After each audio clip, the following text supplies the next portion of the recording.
का पूरा मूड और माहौल बरकरार है, पर बाजारों से रौनक जो है वो फिलहाल थोड़ी सी फीकी पड़ती हुई नजर आई है। पर अब एक नए हफ्ते की शुरुआत हो गई है और दिवाली के लिए तैयार हो रहा है पूरा बाजार। तो आइए देखते हैं कि क्या होनी चाहिए इस नए हफ्ते की आपकी रणनीति, ये समझेंगे अगले 2.5 घंटे। नमस्कार, आपका स्वागत है खरा सौदा में। मैं हूं सृष्टि शर्मा और मेरे साथ है मेरे सहयोगी अभिषेक, और कुछ ही देर में डिम्पी भी हमारे साथ जुड़ जाएंगे। तो तमाम स्टॉक्स हैं, सेक्टर्स हैं जो कि आपको फोकस में रखने हैं, और दिवाली के लिए जो तैयारियां हैं वो भी अब आपको शुरू कर देनी चाहिए, क्योंकि इस संवत क्या आपको खरीदारी करनी है, कैसे अपनी रणनीति बनानी है, और सबसे अहम बात कितनी उम्मीदों के साथ इस संवत को आप अप्रोच करेंगे, ये सभी चीजें समझेंगे अगले 2.5 घंटे। पर चलिए आगे बढ़ने से पहले आपके सामने रख देते हैं आज के वो 4 बड़े ट्रिगर्स जहां पर है बाजार की नजर। सबसे पहले ग्लोबल बाजारों की बात करें तो वहां पर नैस्डैक और डाउ जोन्स फ्यूचर्स में फिलहाल अच्छी तेजी देखने को मिली है, और गिफ्ट निफ्टी से भी आज इस हफ्ते की नई शुरुआत में पॉजिटिव ही संकेत मिल रहे हैं।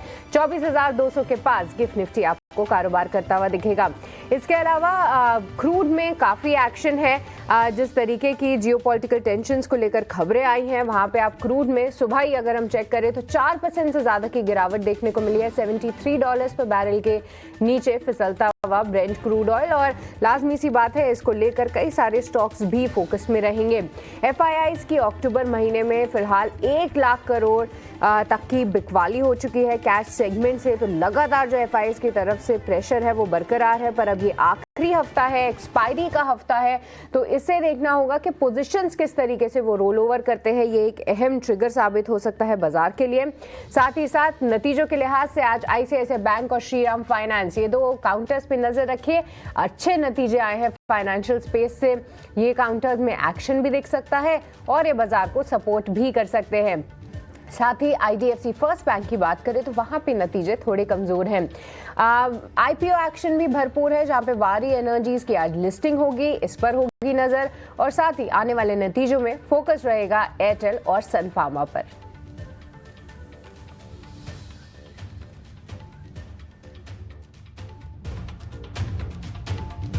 तो चलिए, नतीजों के लिहाज से तो ढेर सारा एक्शन बरकरार है, पर आज अच्छी बात यह है कि ग्लोबल संकेत जो है थोड़े से पॉजिटिव साइड आते हुए जरूर दिख रहे हैं। गिफ्ट निफ्टी की बात करें तो वहां पे हल्की तेजी के साथ शुरुआत के हमारे संकेत है।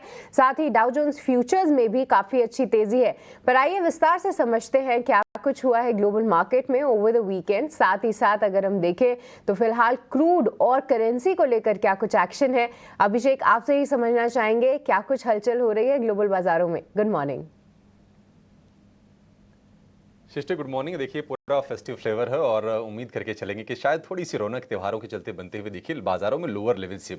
हालांकि बहुत ही क्रूशियल वीक है ये, क्योंकि अमेरिका में तो तमाम टेक कंपनीज के नतीजे आएंगे, जिसमें कि अल्फ़ाबेट हो गया, मेटा हो गया, अमेजन हो गया, ये तमाम कंपनीज होंगी।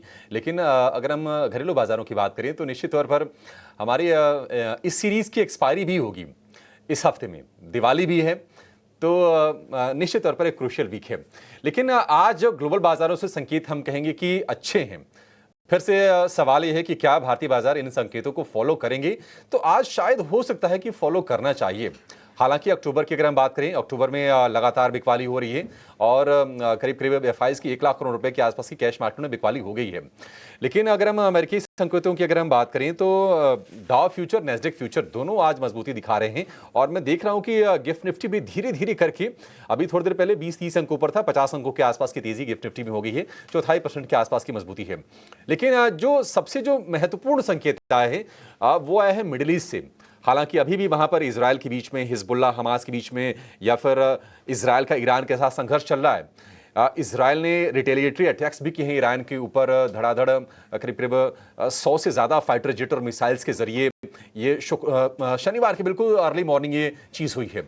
लेकिन अच्छी चीज़ उसमें ये हुई है कि जैसा कि उम्मीद भी की जा रही थी, हालांकि बाजार को डर था कहीं ना कहीं, वो डर दूर हुई है। ईरान के ऑयल इंफ्रा, न्यूक्लियर इंफ्रा को इजरायल ने निशाना नहीं बनाया है, और इसको लेकर बाजारों ने पॉजिटिवली रिएक्ट किया है। और क्रूड में हमने देखा है कि कमजोरी आई है। कच्चे तेल का जो भाव है वो गिर के आ गया है $73 प्रति बैरल के नीचे, आज करीब 4% के आसपास की कमजोरी आपको दिखेगी। तो निश्चित तौर पर हमारी एक राहत की चीज जरूर है कि मतलब युद्ध एस्केलेट होके तेल के इंफ्रा पर ना जाए, तो वहां से संकेत अच्छे हैं। अमेरिका से अगर हम बात करें, शुक्रवार को हालांकि मिला जुला कारोबार हमने दिखा है। डाउ जोन्स वहां पर 103 चढ़ा था। इंट्राडे में नया रिकॉर्ड भी बनाया था डाउ जोन्स ने टेक के अच्छे नतीजों के दम पर। हालांकि डाउ में 5वें दिन कमजोरी रही। शुक्रवार को 259 अंक फिसला था और डाउ में S&P में 6 हफ्तों की लगातार तेजी पर हमने ब्रेक लगते हुए देखी थी। हालांकि नेस्डेक में लगातार 7वें हफ्ते छोटे से गेंस रहे पिछले हफ्ते, लेकिन गेंस के साथ ही कारोबार हो रहा है। इस हफ्ते की बात करें, alphabet, Microsoft, Meta, Amazon, Apple के नतीजे आएंगे। और अगर हम एशिया की बात करें तो एशिया में अगर आप देखेंगे तो वहां पर भी थोड़ा मिला जुला संकेत हैं। हालांकि जापान के बाजार में 1.5% के आसपास की जबरदस्त तेजी है। ये तेजी क्यों है, जापान के को समझना थोड़ा सा ना इंटरेस्टिंग होता है। वहां पर राजनीतिक अनिश्चितता जब होती है तो येन वीक होता है, और येन जब वीक होता है बाजार मजबूत होते हैं। ये कोरिलेशन वहां का फिलहाल आपको दिखेगा।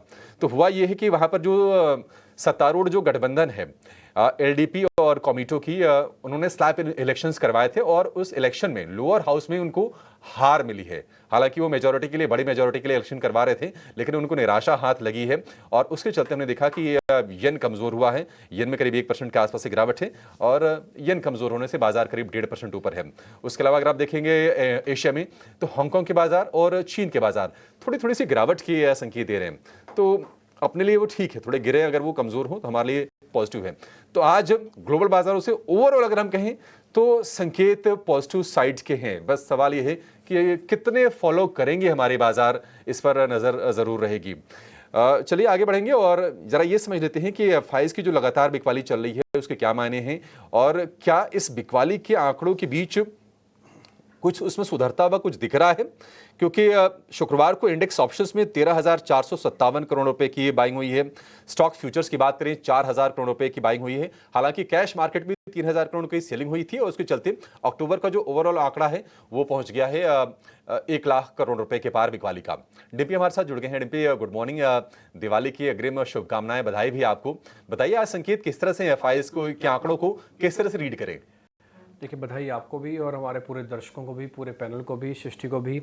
और काफ़ी अच्छा लगता है। ये त्यौहार जो है साल में एक बार ही आता है, लेकिन जब ये आता है तो कई दिनों तक चलता है। स्क्रीन पर दिखता है, ऑफ स्क्रीन भी दिखता है। अगर आप अपने अपने ऑफिस, अपने अपने घरों में भी देखेंगे ना तो आपको वैसा फील होता है। खैर, ये त्यौहार इसलिए अपने आप में बड़ा ही अहम हो जाता है। मार्केट पर लौटते हैं। मार्केट्स में भी कलरफुल है इस समय। कलरफुल, थोड़ा सा रेड ज़्यादा है मैं बोलूँगा, बट ऐसा नहीं है कि इसमें ग्रीन आप ढूंढ नहीं सकते या है नहीं। इसके अंदर कोई भी चीज़ अगर बहुत ज़्यादा अति हो जाएगी तो उसके बाद उसका पुल बैक या उसका ठीक होना ज़रूरी है, लेकिन उसके भी सिग्नल नहीं आए हैं। देखिए, हम उस जगह तक आ चुके हैं जिस जगह तक मार्केट को एक करेक्शन का, या मैं बोलूँगा हल्का सा फेज़ लेके आना था नीचे। मैं पहले FIs के नंबर से शुरू करूँगा। अक्टूबर के अंदर जो FIs ने कैश मार्केट में सेलिंग की है वो करीब 1 लाख करोड़ रुपए की है। ये कई सालों में अब तक की सबसे ज़्यादा है पर मंथ के हिसाब से, जो पर मंथ के हिसाब से वो सेलिंग करते हैं। दूसरा पॉइंट है, क्या ये सेलिंग अभी भी रुक रही है? तो उसका जवाब ना है।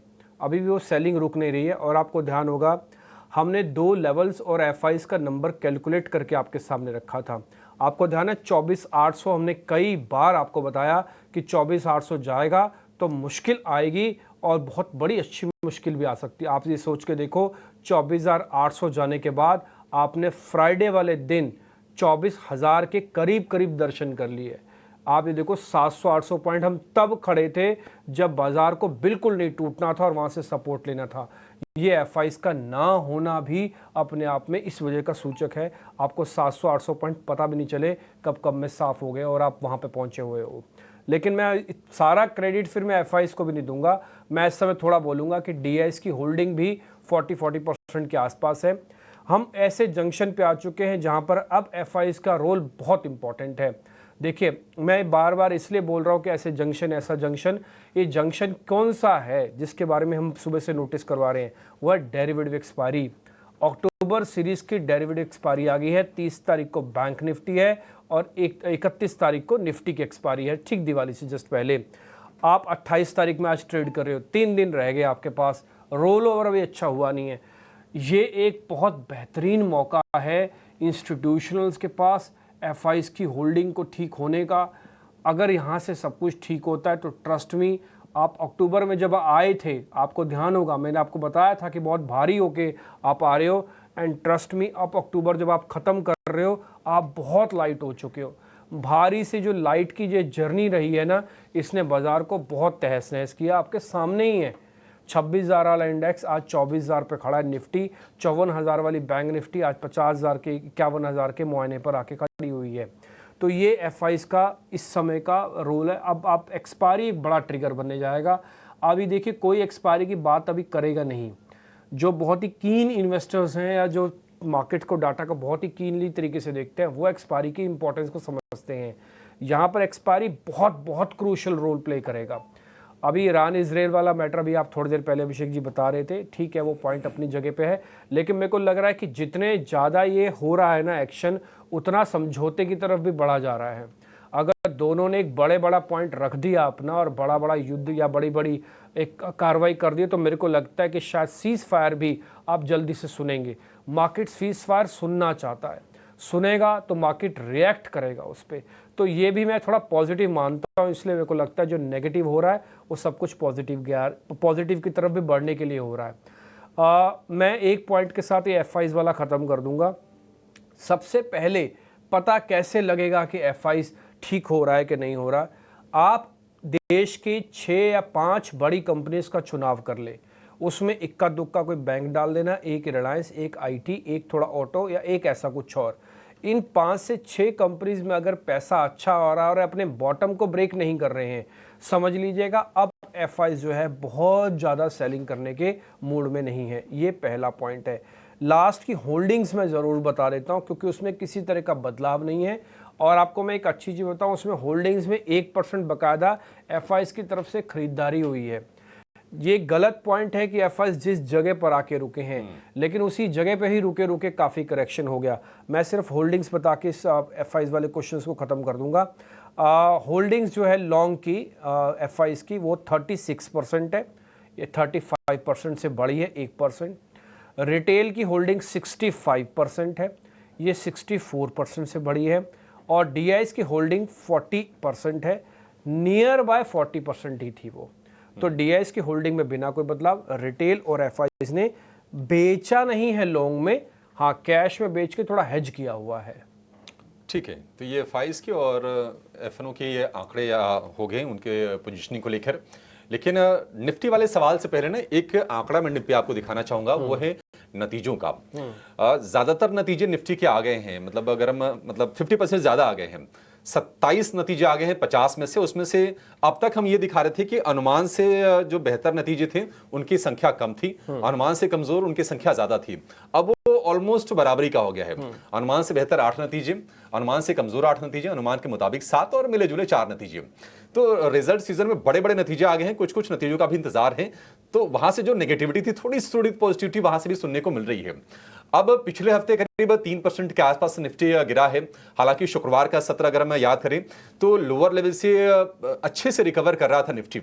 आज धीरे धीरे करके हम गिफ्ट निफ्टी में संकेत ठीक ठाक देख रहे हैं, करीब 60 अंक ऊपर अब आ गया है। आज के लिए क्या खरीदारी करने वाला डिम्पी आज दिन है, या फिर अगर करना भी है तो बहुत छोटे छोटे सधे हुए सतर्क कदमों से आगे बढ़ना है बाजार में? मैं आपकी जो सेकंड वाला पॉइंट है उसके साथ एग्री करूंगा। मैं इसलिए एग्री नहीं करूंगा कि बाजार बहुत गिर गया है इसलिए खरीदना है। बाजार चल सकता है इसलिए खरीदना है। गिर गया है तो पता नहीं अभी तो और भी कितना गिर सकता है। मैं आपको ट्रस्ट में, मैं आपका मूड खराब नहीं करना चाहता। सोमवार का दिन है, त्योहार का टाइम है। अगर एफआईज बेचने पर आए ना, अभी भी 15% और बेच सकते हैं। आप ये सोचिए, उन्होंने अभी तक सिर्फ 40 से 45% माल बेचा तो आपको 2000 पॉइंट खोने पड़ गए।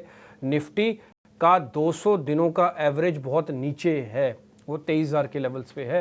मैं वहाँ पे बोलना नहीं चाहता क्योंकि थोड़ा त्यौहार का टाइम है, अच्छा नहीं लगता इस तरह से रखना, लेकिन जो कड़वी बात है वो भी है। ठीक है, तो 200 दिनों का एवरेज एक मेजर सपोर्ट है जो कि बहुत नीचे है। और बैंक निफ्टी का भी एवरेज सपोर्ट 49,000 समथिंग में है। तो वहाँ तक तो आप अपना माइंड को मान के चलना कि कभी भी कोई झटका लगा तो ये हो सकता है, यानी कि और गिरावट हो सकती है। इसलिए गिरावट हो गई है, मैं खरीद नहीं रहा। मेरे सामने डेरिवेटिव एक्सपायरी आ गई है। एक्सपायरी मेरे लिए टर्निंग पॉइंट बन सकती है क्योंकि मैं heavy series to light series करके ख़त्म कर रहा हूँ इस पूरे मंथ को। तो मेरा ऐसा मानना है कि जब आप अगली सीरीज में नवंबर में जाएंगे तो शायद हो सकता है आपके पास कुछ कवरिंग करने के लिए बहुत इंपॉर्टेंट सौदे हों।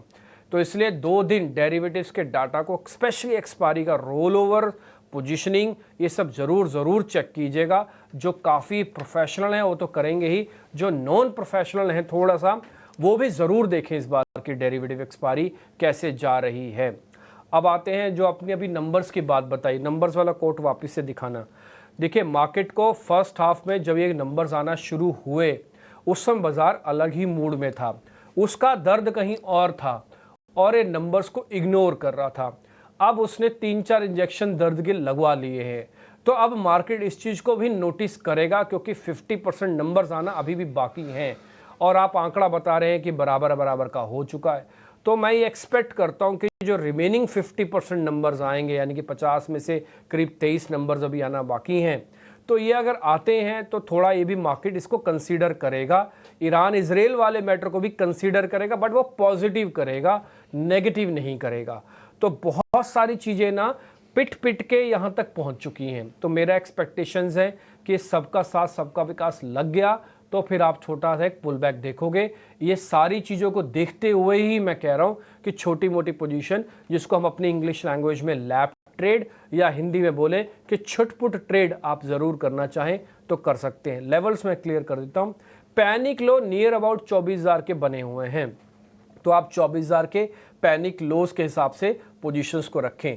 मैं आपको एक चीज़ और बड़ी क्लियर कर देता हूँ, जब तक 24,500 24,800 वापस से आप अचीव नहीं करते, ये बाजार का खतरा टला हुआ नहीं है। आई रिपीट माई सेल्फ, 24,800 जब तक का वापस से अचीव नहीं करते, बाजार का खतरा टला हुआ नहीं है और उसको अचीव करने के लिए 600 पॉइंट चलना पड़ेगा। 600 पॉइंट बहुत होते हैं, तो ये उम्मीद है कि 24,800 भले आप पहुँचो ना पहुँचो, लेकिन उसकी तरफ कदम ज़रूर उठाओगे तो आपके 2 पैसे बन जाएंगे। 24,000 का स्टॉप लॉस लगाओ, 24,400 500 पहला टारगेट, फिर 800 का भी टारगेट है, बट वो अगली सीरीज़ में होगा, इस सीरीज़ में मुश्किल लग रहा है। तो 24,400 500 तक का इस सीरीज़ की क्लोजिंग का ये पुल बैक है। शॉर्ट वॉट देखिए करना नहीं है, मैं बाइंग ऑन डिप्स तो करवा सकता हूँ, बट मैं आपको शॉर्ट नहीं कराऊंगा क्योंकि मार्केट का बुल फेस ख़त्म नहीं हुआ। अभी भी बुल फेस 200 दिनों के एवरेज ख़त्म होने के बाद होगा। टिल तब तक पता नहीं कौन सी अच्छी खबर आपको एक ही दिन में 1000 पॉइंट निफ्टी चलाने की भी कैपेसिटी रखे।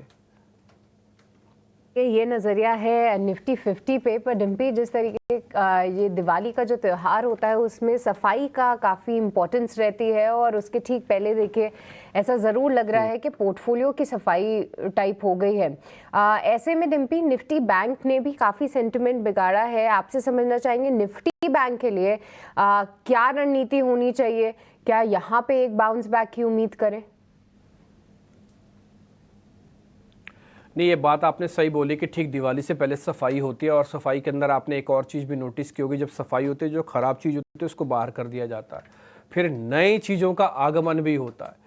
आज जो मेरे से अभिषेक जी ने पहला क्वेश्चन पूछा, जो आपने भी अभी क्वेश्चन पूछा, वो कुछ वैसा ही है।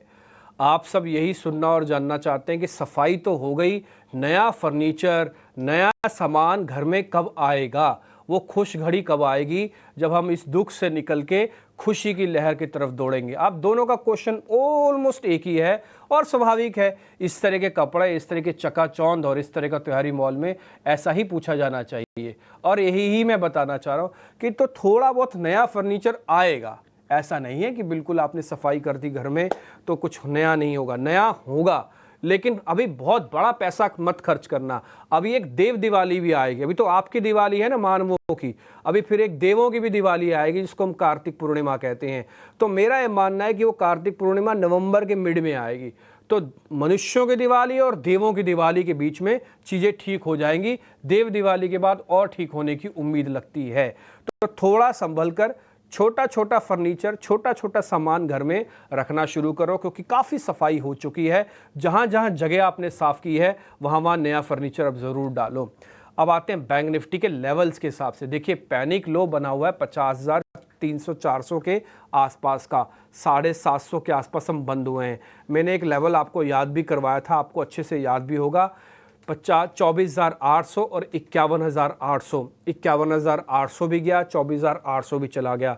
अब उन लेवल्स को देख के लगता है हे भगवान, वो लेवल्स आएंगे कैसे, वो पाएंगे कैसे? जैसे टूटे हैं वैसे पा भी सकते हो। अगर 750 पॉइंट खोए हैं तो एक दिन में 750 पॉइंट पा भी सकते हो, ऐसा नहीं है। और पाने का मैं वजह बताता हूँ। पाने की वजह एक तो इंडिया विक्स है, भले बाजार टूटा है लेकिन विक्स अब आपके लिए एक पुल बैक के लिए भी खड़ा हो सकता है, क्योंकि इंडिया विक्स अगर नीचे आता है 15 से, जो कि जस्ट 15 के आसपास बंद हुआ है, तो ये आपको एक सहानुभूति देगा। और दूसरा, जो सभी चीज़ें मैं सुबह से बता रहा हूँ कि FI, इजराइल, क्वार्टरली नंबर्स, इन्हीं सभी से तो खराब हुए थे और इन सब में सबसे बड़ी वेटेज थी FIs की। तो मेरा ऐसा मानना है कि FIs जिस जगह पर आके रुके हैं 2 दिन से, अब सामने डेरिवेटिव एक्सपायरी है, अगर ये अपनी रोक देते हैं बिकवाली को तो शायद एक पुल बैक का ट्रेड मिलेगा। इसलिए छोटा फर्नीचर अभी लेके आओ, बड़ा फर्नीचर अभी मत लाओ। पहला पॉइंट 51,000 50,000 एक पैनिक बॉटम, 50,000 200 300 एक सपोर्ट एरिया मानना।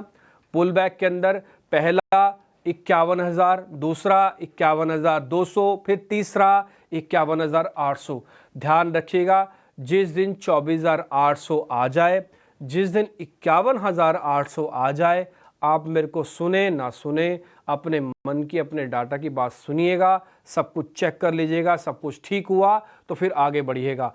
टिल जब तक 24,800 और 51,800 का शुभ नंबर आपको नहीं दिखता स्क्रीन पर, जो करना है सो करो, बट धीरे धीरे करके, कम वॉल्यूम के साथ करो। ऐसा करो कि मेरी जेब में 100 रुपये पड़े हैं, मैं 10 रुपये से ज़्यादा खर्च नहीं करूंगा, चाहे कोई आदमी कितना ही आपको लुभावन सपने क्यों ना दिखा दे।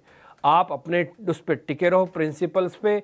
मैं समझ सकता हूं कि मुश्किल काम है, लेकिन करें क्या? अगर ये मुश्किल काम आप नहीं करोगे तो आप देखो 24,800 के बाद जिन्होंने भी पोजीशंस रखी और कहा नहीं माना कि 24,800 टूटेगा तो दिक्कत बढ़ेगी, आज वो 600-700 पॉइंट लेके नीचे खड़े हैं। तो दुख होता है हमें भी कि जब सारे डाटा आपके सामने अवेलेबल हो, डाटा अपनी कहानी खुद बोल बोल के बोल रहे हो, तो हमको क्यों ना उसको सुनना चाहिए। आदित्य अरोड़ा आज के हमारे मेहमान हैं, उनको कनेक्ट करते हैं और सभी मेहमानों को धीरे धीरे कनेक्ट करके इस हफ्ते को, जो कि अपने आप में काफ़ी शुभ है, काफ़ी मंगलकारी है। अब तो त्योहारों की झड़ी है 4-5 दिन, तो इसमें अच्छा ही सब कुछ रहे, मार्केट का पोर्टफोलियो देख के भी लोगों को अच्छा लगे, तो ऐसा ही कुछ कल्पना के साथ हम इस कार्यक्रम की शुरुआत कर रहे हैं। आदित्य अरोड़ा नमस्ते, बहुत बहुत शुक्रिया समय देने के लिए और दिवाली की अग्रिम बधाई। आप दिवाली के आसपास जुड़ेंगे, आपको फिर से बधाई देंगे, लेकिन जरा बताइएगा सर, आपका टेक क्या है निफ्टी और बैंक निफ्टी पे? अगर आपने हमारा टेक सुना है तो उसमें अगर कुछ गड़बड़ है तो उसको भी करेक्ट कीजिएगा, नहीं तो आप अपनी बात भी रख सकते हैं। वेरी गुड मॉर्निंग और दिवाली की बहुत बहुत शुभकामनाएं आपको डिम्पी जी, 18 आवर्स स्वदेश की टीम को और हमारे दर्शकों को।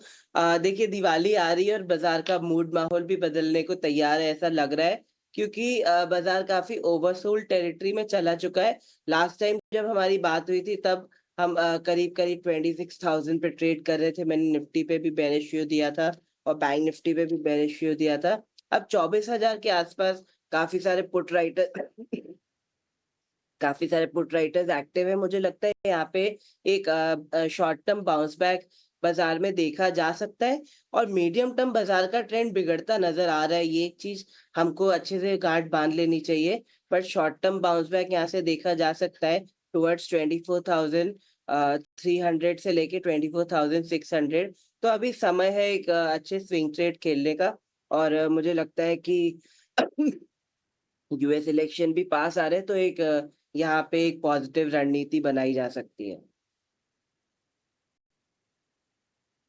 ठीक है, एक पॉजिटिव रणनीति, छोटा मोटा ट्रेड ज़रूर लिया जाए, उसको देखा भी जाए, समझा भी जाए। जैसे हम भी शुरुआत में आपको कह रहे हैं कि छोटा मोटा ट्रेड ज़रूर लो, और 2 लेवल्स ऑलरेडी हमने आपको क्लियर किए हुए हैं, 24,800 और 51,800। जिस दिन ये दोनों लेवल्स भी आ जाएं उस दिन तो मंगल ही मंगल है, फिर आपको एक अच्छा पुल बैक का सौदा भी मिल सकता है। फिलहाल जब तक ये दोनों नहीं आए, छोटा मोटा ट्रेड मार्केट के अंदर कर सकते हैं। एक और पॉइंट है, 10 शेयर F&O बैन में है, बार बार स्क्रीन पे जो आ रहा है मैं बात बता दूं, 10 शेयर F&O बैन में और हम एक्सपायरी से जस्ट 2 दिन पहले ही हैं, तो थोड़ा ध्यान रख के आप ट्रेड कीजिएगा।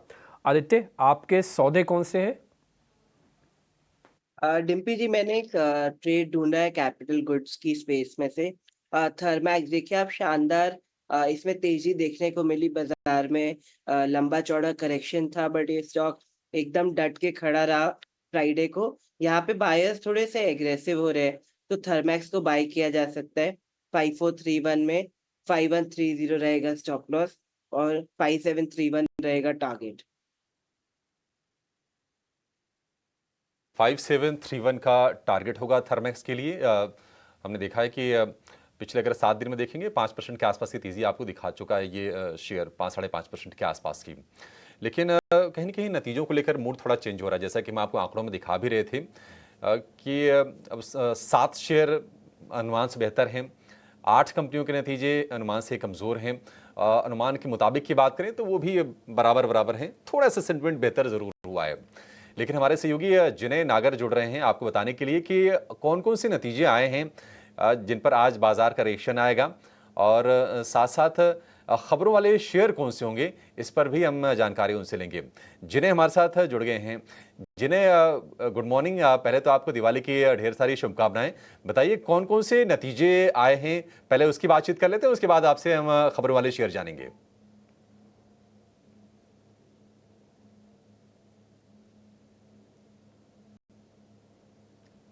जिन्हें बिल्कुल तो बैंकिंग शेयरों के आज हमें काफ़ी अच्छे रिजल्ट्स देखने मिले। तो शुरुआत करते हैं बैंकिंग क्षेत्र से रिजल्ट्स के। तो आईसीआईसीआई बैंक का हमें एक स्ट्रॉन्ग रिजल्ट देखने मिला है।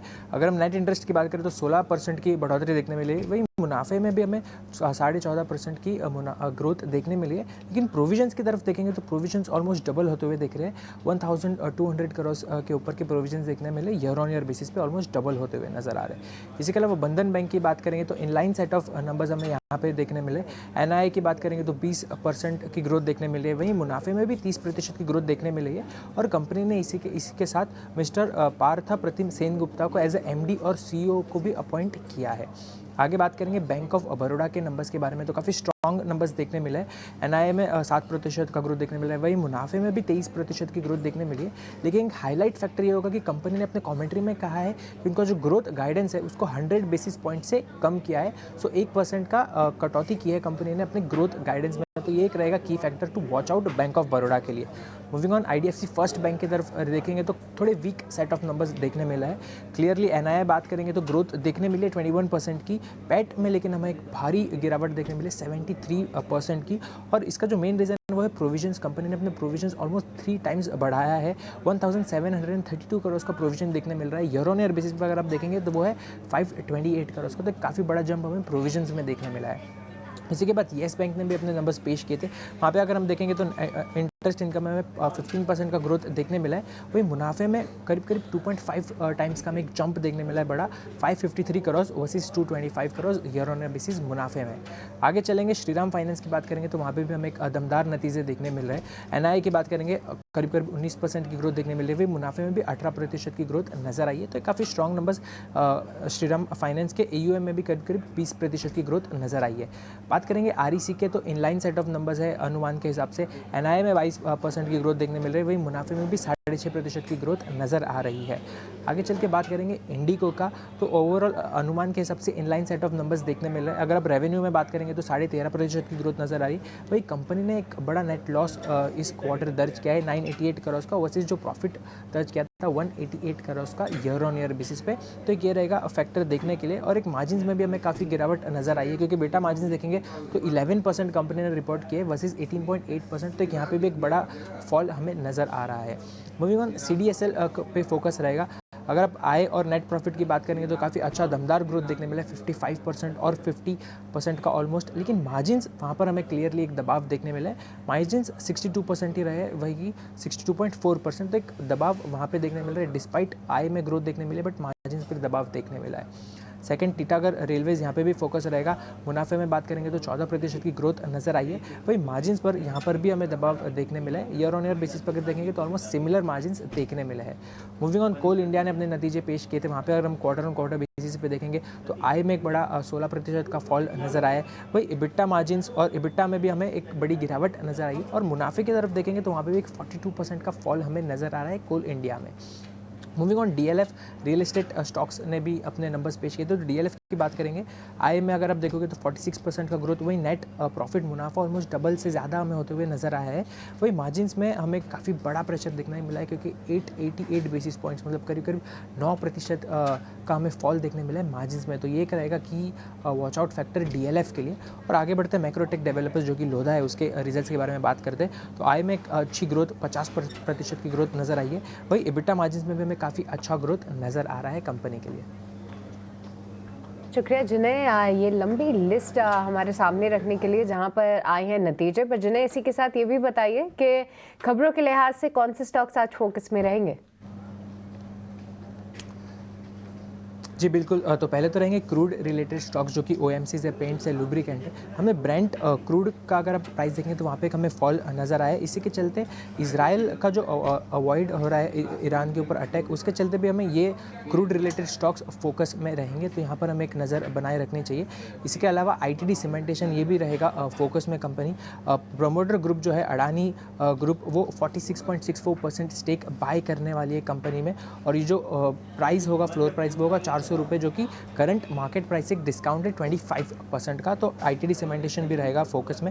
इसी के अलावा मैक्रोटेक डेवलपर्स लोधा भी फोकस में रहेगा। कंपनी ने अपने रिजल्ट पेश किए थे, लेकिन उसी के साथ कंपनी ने एक Macrotech housing project company launch करने जा रही है। उसका जो पोटेंशियल है कंपनी ने बताया वो है 1000 करोड़ रुपए का। इसी के साथ लिस्टिंग होगी नई सिक्योरिटीज़ की आईडीएफसी फर्स्ट बैंक की। जो अमालगमेशन होना था आईडीएफसी और आईडीएफसी फर्स्ट बैंक का, वो हमें कंप्लीट होते हुए दिखा है, और उसका आज लिस्टिंग आज हमें स्टॉक एक्सचेंजेस पर नजर आएगा। और लास्टली एजेंसीज की माने तो हिंदुस्तान जिंक भी फोकस में रहेगा। कंपनी करीब करीब $2 बिलियन इन्वेस्ट करने वाला है। अपने जो प्रोडक्शन है उसको डबल करने जा रहा है, ऐसा एजेंसीज के हिसाब से हमें निकल कर आ रहा है।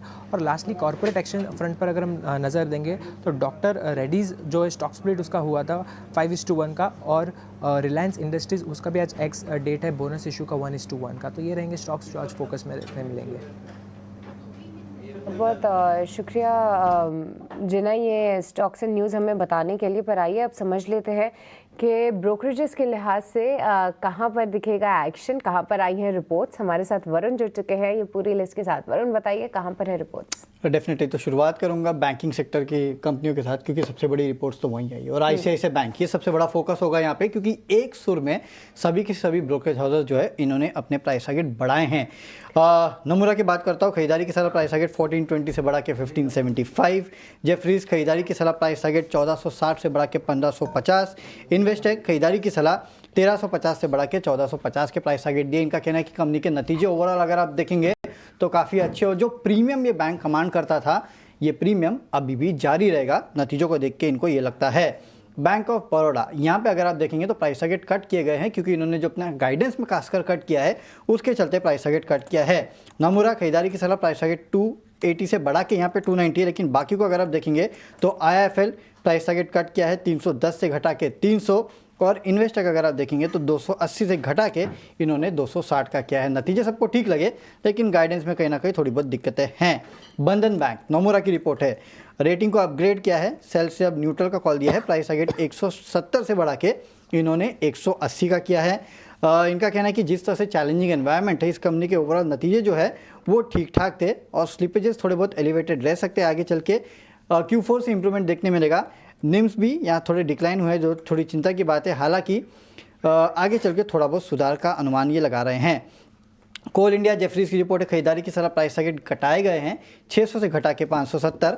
नतीजे कमज़ोर है, EPS एस्टिमेट भी घटाए हैं। इंडिगो यानी कि इंटरग्लोब एविएशन, यहाँ पे जेफरीज कोटक दोनों ने प्राइस टारगेट घटाए हैं। हालांकि खरीदारी की सलाह दोनों की है।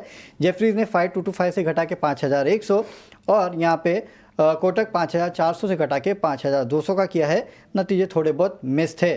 श्रीराम फाइनेंस, नतीजे अच्छे थे, इसके लिए HSBC ने खरीदारी की सलाह दी है। प्राइस टारगेट 3600 से बढ़ा के 3725 का दिया है। इनका कहना है कि Q2 अगर आप देखेंगे तो कंपनी के काफ़ी अच्छे नतीजे हैं। हर पैमाने पे कंपनी ने काफ़ी बेहतर प्रदर्शन किया। डिलीवरी जो है कंपनी की काफ़ी अच्छी है। लेकिन IDFC फर्स्ट बैंक, यहाँ पे टारगेट कट आए हैं। नुआमा ने होल्ड की सलाह दी है, प्राइस टारगेट 72 से काट के 60 का दिया है, और डैम कैपिटल ने भी 98 से घटा के 77 का प्राइस टारगेट दे रहे हैं। इनका कहना है कि क्रेडिट कॉस्ट गाइडेंस जो है वो यहाँ पे बढ़ाया गया है, वो दिक्कत की बात है, और मुनाफे में गिरावट देखने मिली है, ये भी एक दिक्कत की बात है। MFI के एसेट क्वालिटी अगर आप देखेंगे तो थोड़ी ख़राब हुई है। और आखिरी में ओला इलेक्ट्रिक, HSBC खरीदारी की सलाह, लेकिन प्राइस टारगेट काटाए हैं 140 से घटा के 110 का किया है। इनका कहना है कि हाल ही में इन्होंने जो सर्विस स्टेशन है ओला के उसको विजिट किया था। सिचुएशन सुधर रही है, लेकिन नॉर्मलाइज होने में इनको लगता है कि थोड़ा बहुत टाइम लगेगा, और इसके लिए इन्होंने अपने एस्टिमेट्स जो है वो बेसिकली काट दिए हैं, और प्राइस टारगेट भी घटा दिया है।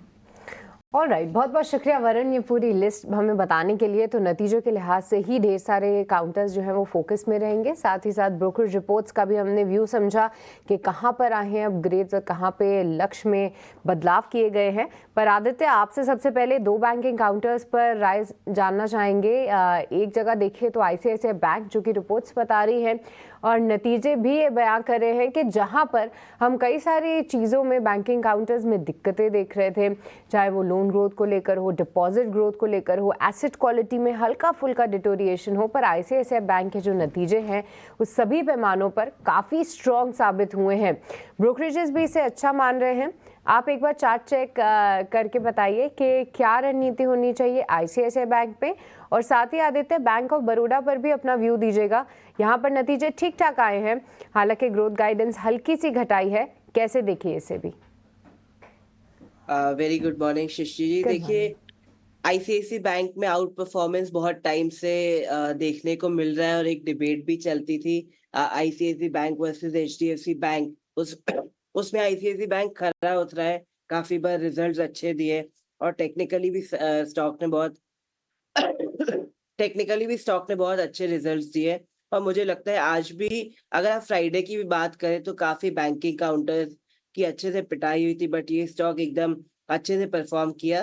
तो यहाँ भी स्टॉक पे बिल्कुल पॉजिटिव नजरिया बन रहा है, चार्ट पे पॉजिटिव पैटर्न्स है। स्टॉक को अभी बाय भी किया जा सकता है एट 1255.45। स्टॉप लॉस लगाना चाहिए 1225 का, और टारगेट रखने चाहिए 1275 से लेके 1300 के। और बैंक ऑफ बड़ौदा की बात करें तो पीएसयू बैंक्स में ट्रेंड काफी एनकरेजिंग नहीं है, डाउन ट्रेंड चल रहा है, तो मेरे हिसाब से इसको अवॉइड करें अभी। ठीक है, तो बैंक ऑफ बड़ौदा को थोड़ा सा आपको अवॉइड करना है। ICICI बैंक आज भी अगर आपको मौका लगे तो आप इसमें एंट्री ले सकते हैं। 1300 के लक्ष्य जो हैं चार्ट्स पे आते हुए दिख रहे हैं। ये सलाह आदित्य की तरफ से। पर इस बीच हमारे साथ गौरांग शाह भी जुड़ चुके हैं, आइए उनका भी स्वागत करते हैं। गौरांग जी, बहुत बहुत स्वागत है आपका। ये हफ्ता जो है त्योहारी सीजन का है, साथ ही जिस तरीके से हम मार्केट में मूड और माहौल देख रहे हैं उससे बहुत ज़्यादा एक्साइटमेंट तो नहीं है। और गौरांग जी, सबसे पहले तो मैं आपसे एक बार PSU काउंटर्स पे ही राय लेना चाहूँगी, क्योंकि मैं कुछ नतीजे भी देख रही थी।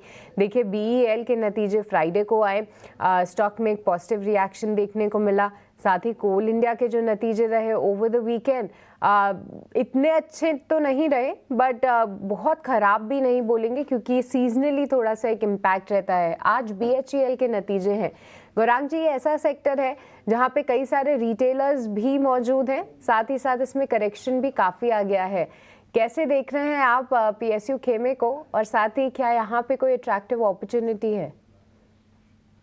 बहुत बहुत धन्यवाद सृष्टि, आपका सभी को प्रणाम और शुभ प्रभात हमारे तरफ से। और सबसे पहले तो सृष्टि, आपको ईटीनाउ स्वदेश की पूरी टीम को, ईटीनाउ स्वदेश के दर्शकों को धनतेरस और दिवाली की और नववर्ष की बहुत बहुत शुभकामनाएं। आप सभी को परमात्मा से प्रार्थना है कि आप सभी का स्वास्थ्य बना रहे और आपको संपत्ति और वृद्धि मिले अपने जीवन में। तो देखिए, सरकारी खेमे की कंपनियों की बात करें तो हमें विभाजन करके देखना अनिवार्य होगा, क्योंकि कुछ में मिसाल के तौर पर एक या दो ऑयल मार्केटिंग कंपनीज है जहां पर नतीजे जो अनुमान थे उससे बहुत ही विपरीत आए। रक्षा क्षेत्र की कंपनी जिसका जिक्र आपने किया है सृष्टि, BEL, भारत इलेक्ट्रॉनिक्स लिमिटेड, वहां पर नतीजे बहुत अच्छे आए, हमारी जो अनुमान थे उससे भी बेहतर आए। सरकारी बैंकों में मेरे ख्याल से अभी तक जो भी हमने देखा है वो मिला जुला सा कारोबार है, लेकिन सबसे ज्यादा जरूरी है कि आप किस समय सीमा को ध्यान में रख करके निवेश करते हैं या फिर निर्णय लेते हैं इस गिरावट का लाभ उठा करके निवेश करने के लिए। तो अगर आप हमें पूछते हैं तो हमें तो oil marketing companies, oil exploration companies, सरकारी बैंक्स, सरकारी रक्षा क्षेत्र से जुड़ी हुई कंपनियां, उसके साथ साथ सरकारी निर्माण कार्य से जुड़ी हुई कंपनियां, मिसाल के तौर पर NBCC जैसी कंपनियां हैं, या फिर ग्रीन हाइड्रोजन को लेकर के ढांचा खड़े करने वाली कंपनी जिसका नाम है इंजीनियर्स इंडिया लिमिटेड। तो इन सभी पर हमारी लंबी अवधि के लिए निवेश की राय है। केवल मात्र ये है कि यहाँ से त्योहार का सीजन है, मेरे ख्याल से इतना उत्साह इस बार त्योहार के समय में हमने शेयर बाजार में देखना मेरे ख्याल से नहीं मिलेगा। ये थोड़ा बहुत मायूसी भरा माहौल होगा, लेकिन इसके आगे की अगर सोच और विचारधारा आप रखते हैं तो मेरे ख्याल से थोड़ा बहुत दायराबंद कारोबार, थोड़ा बहुत और मुनाफा वसूली की चपेट में आने के बाद इतिहास गवाह है सृष्टि, हमने एक नया शिखर जीवन का बनते हुए देखा है शेयर बाजार में। तो आपके समय सीमा पर सब कुछ निर्भर है। ठीक है, काफ़ी अच्छे से आपको गौरांग सर गाइड भी कर रहे हैं। अगर आप इन्वेस्टर हैं तो ये बात अच्छी है, और ये बात इतिहास भी बात कर प्रूव करता रहा है कि थोड़ा मुश्किलों के बाद फिर से एक ठंडी बात ज़रूर आती है। यानी कि अगर आपको दुख है तो फिर सुख ज़रूर आएगा। कुछ है मार्केट के अंदर, अभी पोजीशनिंग है, अपने हिसाब से उच्चारण कर रहा है। अगर आप इन्वेस्टर हैं, आपकी सोच अलग होनी चाहिए। आप स्विंग ट्रेडर हैं, आपकी सोच अलग होनी चाहिए। आप ट्रेडर हैं तो आपकी सोच अलग होनी चाहिए। पहले खुद से डिसाइड करना है कि हम कौन हैं। जब हम कौन है पता लग गया, फिर चीज़ें बहुत आसान हो जाएंगी समझना। मेरे साथ प्रशांत सावंत भी जुड़ रहे हैं, उनका भी स्वागत करते हैं कार्यक्रम में। प्रशांत जी नमस्ते। दीपावली की पहले से एडवांस में बहुत बधाई। दिवाली के दौरान भी आप हमारे साथ जुड़ेंगे तो आपको फिर से हम बधाई देंगे। जरा बताइएगा ये हफ्ता मार्केट का कैसे रहने जा रहा है, और दूसरा अपना शेयर भी बताइए प्लीज़। जी डिम्पी जी, गुड मॉर्निंग। आप सभी को दिवाली की शुभकामनाएं। और डेफिनेटली एक जो स्ट्रॉन्ग सेलिंग हमने देखी, और आपने भी देखा होगा कि काफी बार शॉर्ट्स रेकमेंड कर रहे थे, तभी काफी सवाल आ रहे थे कि शॉर्ट्स क्यों रेकमेंड कर रहे हो। तो मैं हमेशा ये कहता हूँ कि अगर आपको शॉर्टिंग नहीं आती, आप ऐसे मार्केट में थोड़ा वेट करो।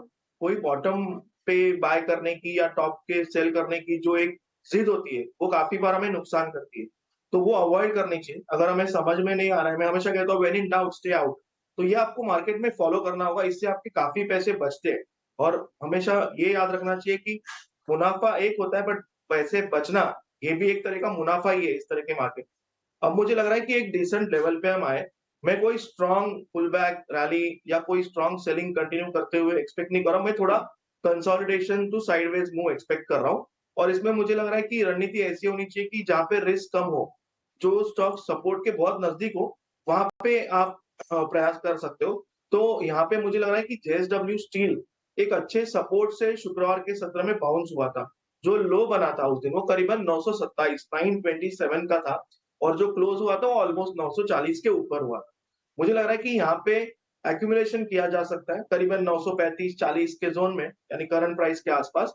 और 920 spot closing, 920 spot closing basis का स्टॉप लॉस लगा के एक पोजिशनल अप्रोच रखना चाहिए। आपका टारगेट होना चाहिए पुल बैक के हिसाब से, जो 20 दिनों की एवरेज है, तो करीबन 990 टारगेट मान के आप चल सकते हो। मैं बहुत सिलेक्टिव रहूंगा, वेट करूंगा। मैं जल्दबाजी नहीं करूंगा एक गिफ्ट निफ्टी में 50 पॉइंट की उछाल देखकर। मैं थोड़ा 1-2 दिनों के लिए एटलीस्ट 2 दिन का पॉजिटिव क्लोज हो, एक स्ट्रॉन्ग सेलिंग के बाद, जहां हम प्रीवियस डे हाई को भी छू नहीं रहे थे, उसके बाद अगर कम से कम 2 दिनों का पॉजिटिव क्लोज हो, फिर हम थोड़ी एक डिसेंट रणनीति बना सकते हैं।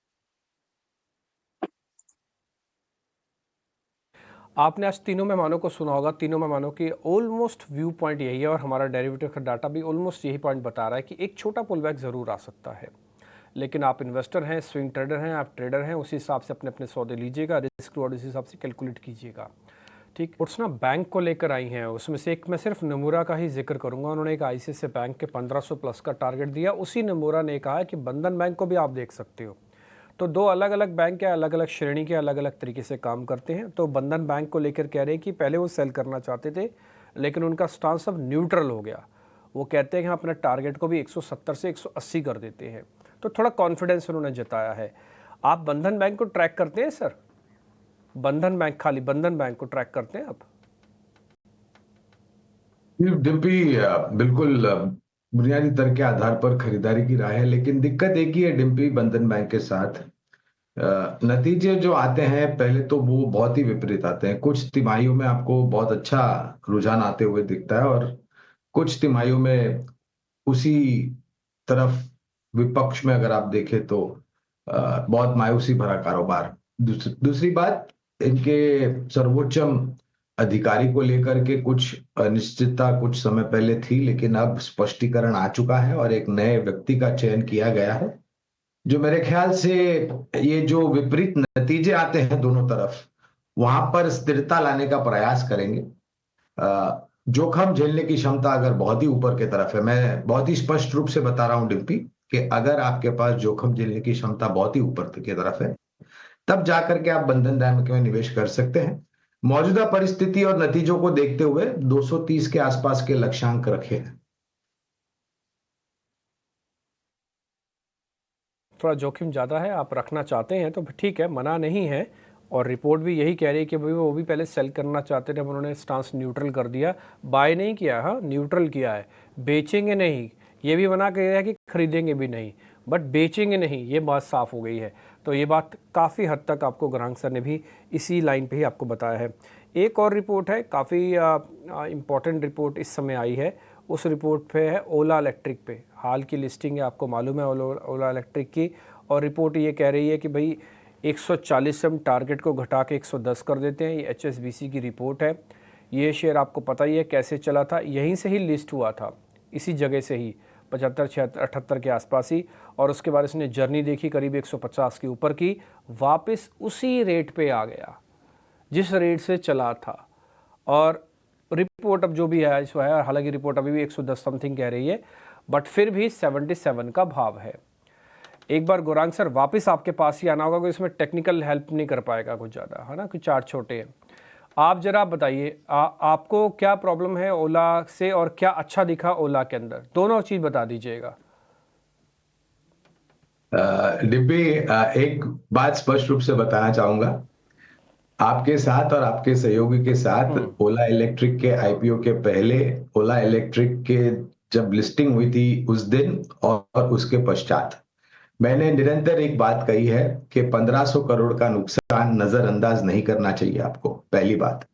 दूसरी बात, प्रोडक्ट को लेकर के बहुत तकलीफें हैं, उपभोक्ता बहुत बड़ी तरीके से मायूस है और बात तो अब आ जाकर के कंज्यूमर कोर्ट तक पहुंच गई है। तीसरी बात, जो 15 अगस्त को इस साल इन्होंने मोटरसाइकिल इलेक्ट्रिक लॉन्च की है, वो आपको मिलेगी अगले साल दिवाली। तब तक प्रतिस्पर्धा बढ़ने के पूरे पूरे आसार है और हमने देखे भी हैं कि प्रतिस्पर्धी कंपनी किस प्रकार से तीव्र गति से लॉन्चेस कर रहे हैं। बैटरी, जो जिगा बैटरी की बात कर रही है, उसमें भी समय लग रहा है। और अगर परिस्थिति यही रही तो मेरे ख्याल से लोग 2 बार सोचेंगे इसके प्रोडक्ट को खरीदने के लिए। अनिवार्य होगा डिस्क्लोजर देना कि आईपीओ के समय पर 76 के स्तर पर, मेरे ख्याल से जो ऊपरी स्तर था आईपीओ का, वहां पर हमने निवेश की राय दी थी। लेकिन वो राय देते समय हमने ये भी स्पष्ट रूप से कहा था कि आपके पास कम से कम 2.5-3 साल की समय सीमा होनी चाहिए अगर आपको एक निर्णायक रूप में इस आईपीओ में निवेश करके पैसे कमाने हैं। लेकिन आज की जो परिस्थिति देख रहा हूं डिम्पी, नुकसान एक तरफ, उसमें कोई दिक्कत नहीं है, आप मेहनत करके कोशिश करके उस नुकसान को धीरे धीरे कम करके एक ब्रेक इवन तक आ सकते हो और फिर मुनाफे में आ सकता हो। लेकिन जब प्रश्न आके उठता है उपभोक्ताओं के ऊपर, और बहुत बड़ी मायूसी और निराशा उपभोक्ताओं को होती है और जाके कंज्यूमर कोर्ट में मामला अटकता है, तकलीफ ये है कि सर्विस सेंटर्स का निवारण जो है, टेक्नोलॉजी जो भी ये लोग यूज करते हैं, वो टॉप टू बॉटम तक नहीं आ रहा है और उसी कारण सर्विसेज को लेकर के बहुत दिक्कत है। मैं एक ही चीज कहूंगा, एक आधुनिक कंपनी, इलेक्ट्रिक वाहन बनाने वाली 2 पहिया, लेकिन दूसरे तरफ बहुत बड़ी निराशा प्रोडक्ट सर्विसेज को लेकर के और मैनेजमेंट की टिप्पणियों को लेकर के।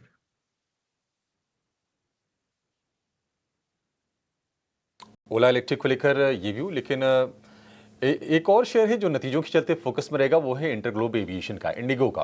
वैसे कंपनी हमेशा सरप्राइज करती है और इस बार नतीजों से भी सरप्राइज कर दिया है। हालांकि ये सरप्राइज थोड़ा नेगेटिव है, क्योंकि 2 साल में पहली बार कंपनी ने घाटे का आंकड़ा पोस्ट किया है और उसकी वजह कंपनी ने ये बताया है कि जो एक्सपेंसेस हैं उनके बड़े हैं, उसमें करीब 22% का उछाल आया है और जो रेवेन्यू उसमें 13.5% का उछाल है। तो एक्सपेंसेस ज़्यादा रहे हैं और उस एक्सपेंसेस में हम देखेंगे कि इंजन कॉस्ट या फिर लीजिंग कॉस्ट, ये तमाम जो खर्चे हैं थोड़े से बड़े हैं और ये पिछले साल के मुकाबले मल्टीफोल्ड करीब 4 गुना हो गए हैं।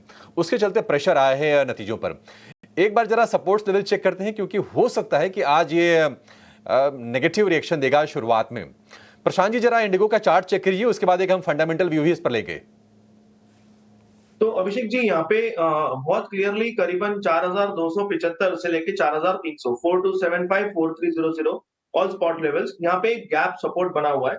बट मुझे नहीं लग रहा है कि कोई ओपन यहाँ पे हो तो आपको इमीडिएटली बाय करना चाहिए। जैसे मैंने कहा, किसी भी स्टॉक में या इंडेक्स में इस तरह की बिकवाली के बाद आपको कम से कम 2 दिनों का पॉजिटिव क्लोज आए, सेकेंड अबाउट द फर्स्ट, तो ही आपको इसमें एक रणनीति चेंज करके अप्रोच चेंज करना चाहिए।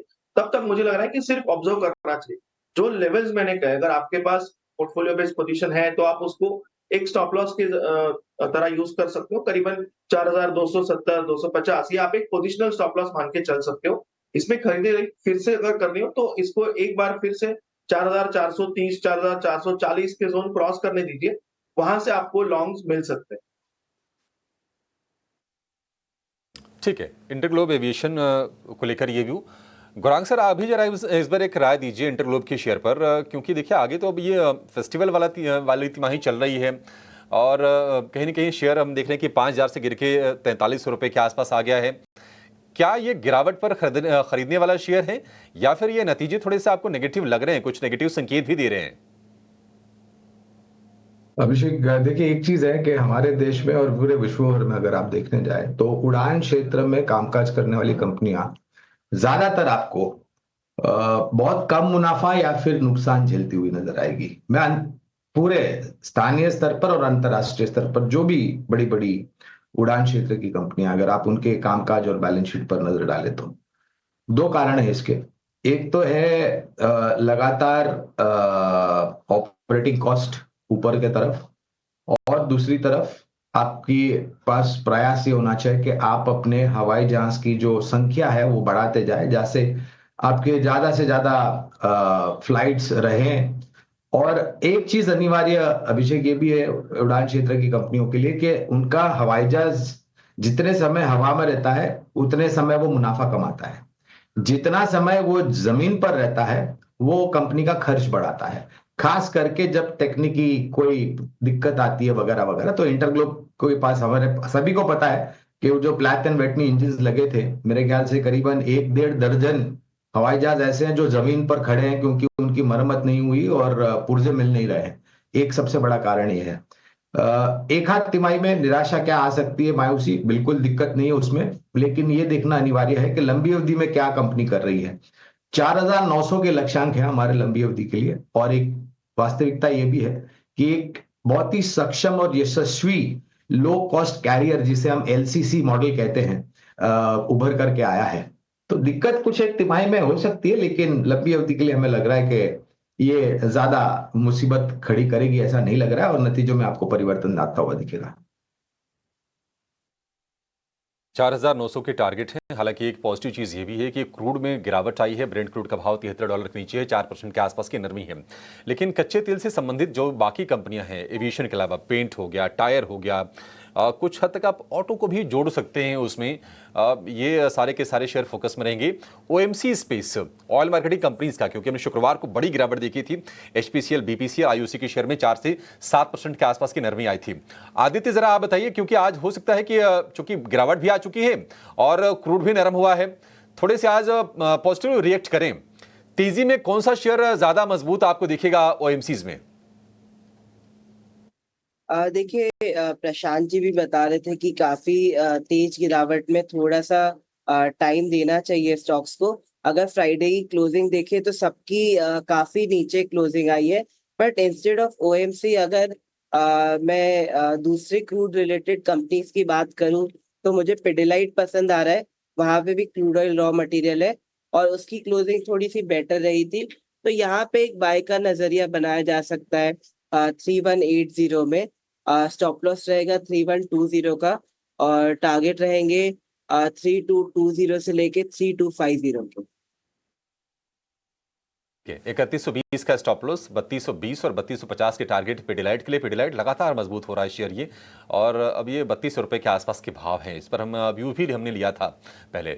लेकिन एक और मेहमान का स्वागत कर लेते हैं, हमारे साथ जुड़ गए हैं वुमेन फ्रॉम मोतीलाल ओसवाल, शिवांगी सारदा। शिवांगी, बहुत शुक्रिया आपका समय देने के लिए, और आपको दिवाली की अग्रिम बधाई या शुभकामनाएं भी।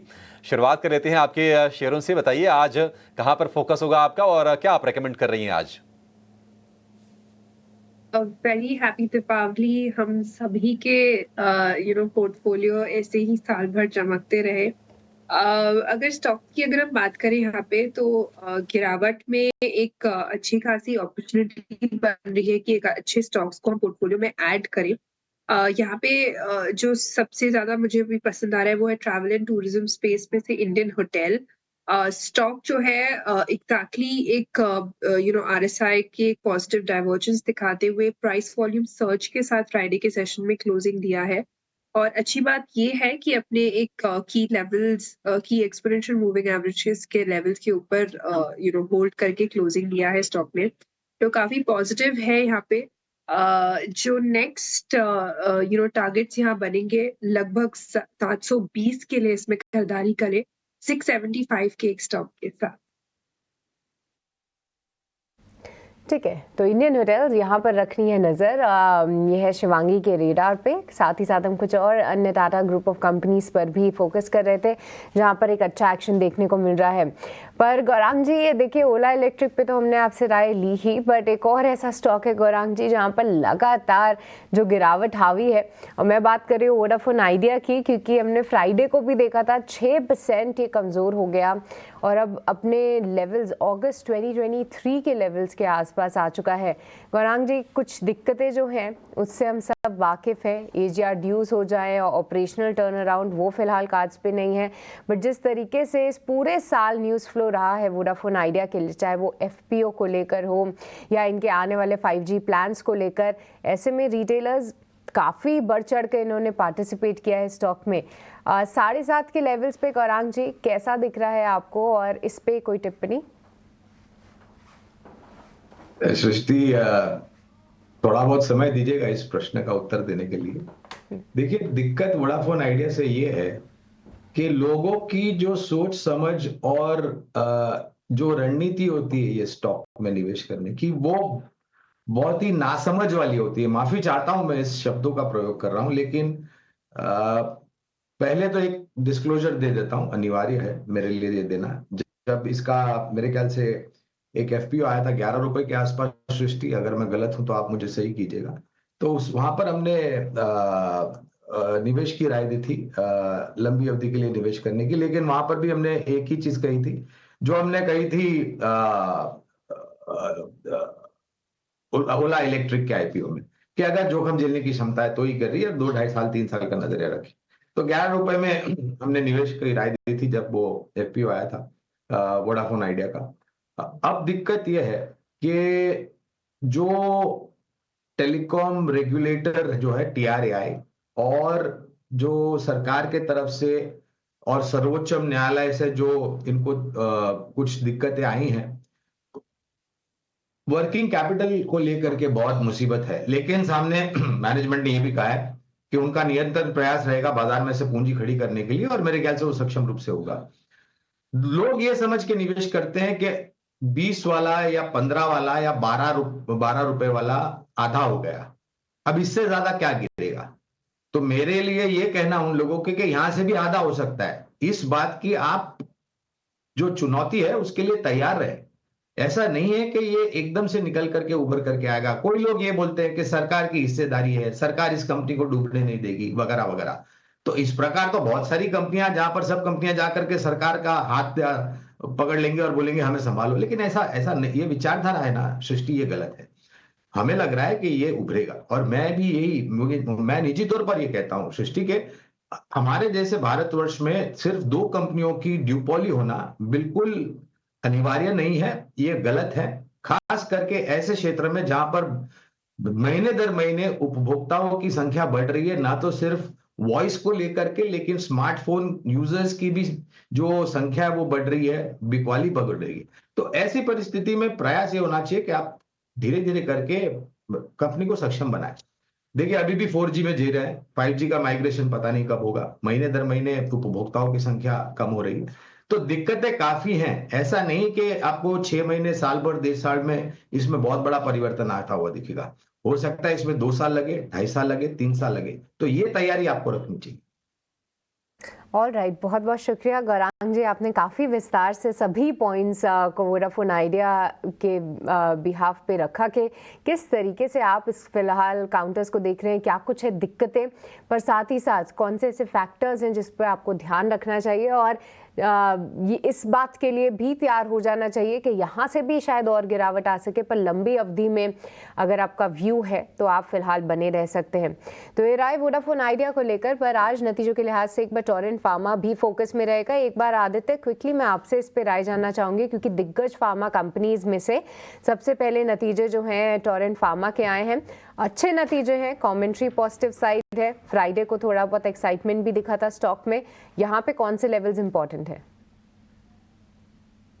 टोरेंट फार्मा में फ्राइडे को भी क्लोजिंग अच्छी आई है, यहाँ से बाय भी किया जा सकता है 3432 में, स्टॉप लॉस लगाना चाहिए 3330 का और टारगेट रहेंगे 3530 के। और नजरिया पॉजिटिव बन रहा है स्टॉक पे, इतने करेक्टिव बाजार में भी स्टॉक ने अच्छी रिलेटिव स्ट्रेंथ बताई है, तो यहाँ पे बुलिश व्यू है।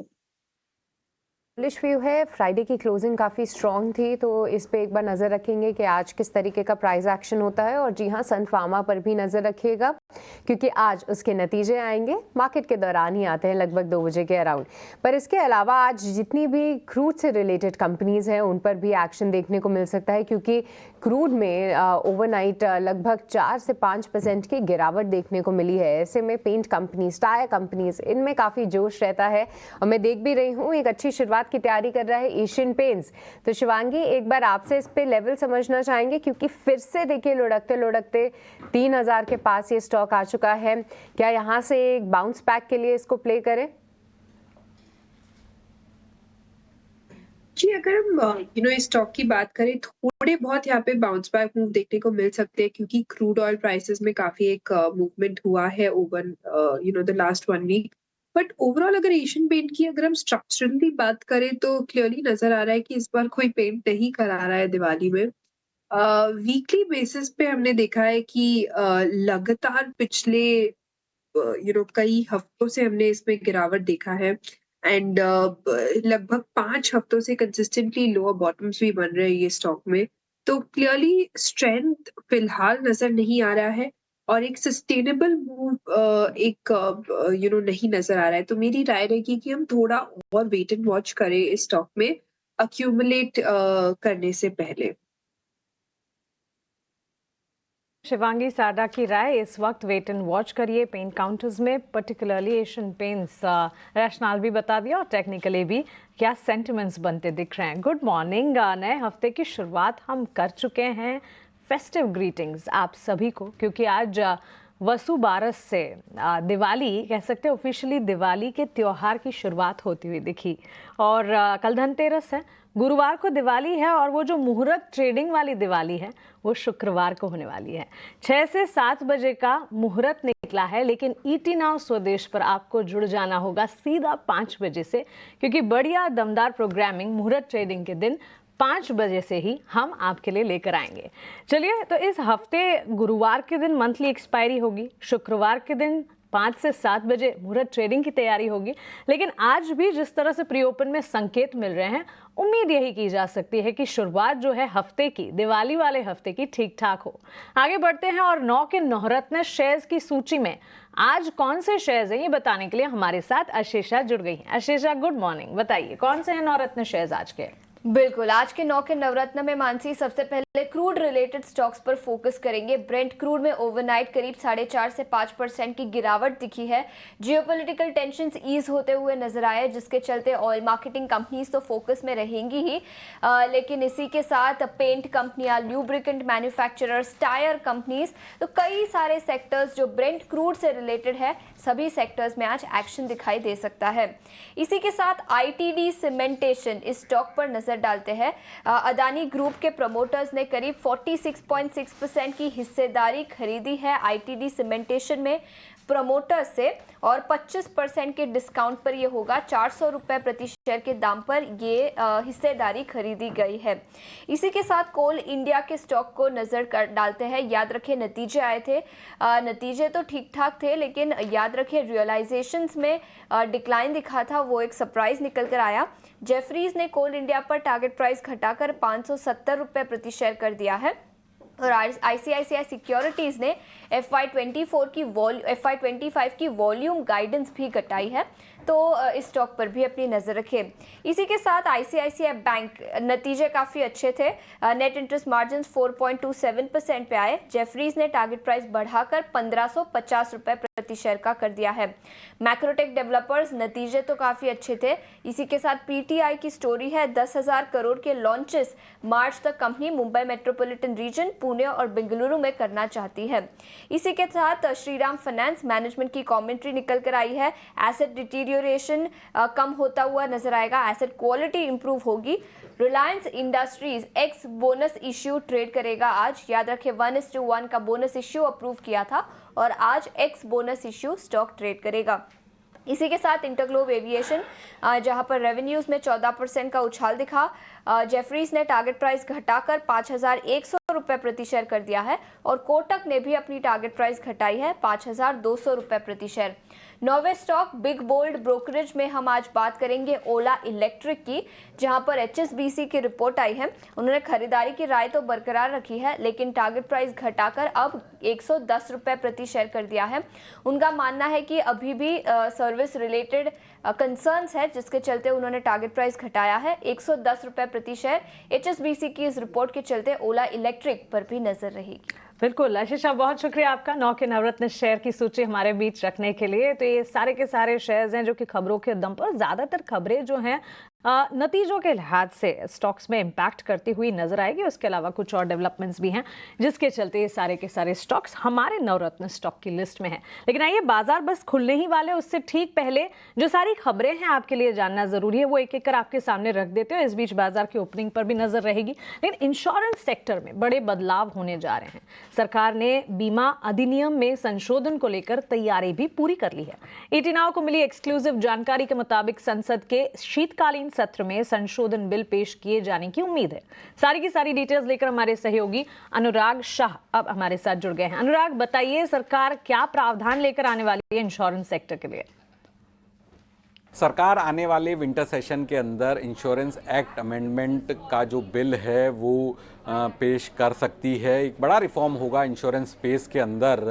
दिसंबर 2022 के अंदर सरकार ने, वित्त मंत्रालय ने सुझाव मांगे थे इंश्योरेंस एक्ट के अंदर बदलाव करने के, और जो ड्राफ्ट बिल है उसमें सुझाव दिए गए हैं कंपोजिट लाइसेंस के जुड़े हुए, जिसमें लाइफ इंश्योरेंस कंपनियां नॉन लाइफ के प्रोडक्ट बेच पाएगी।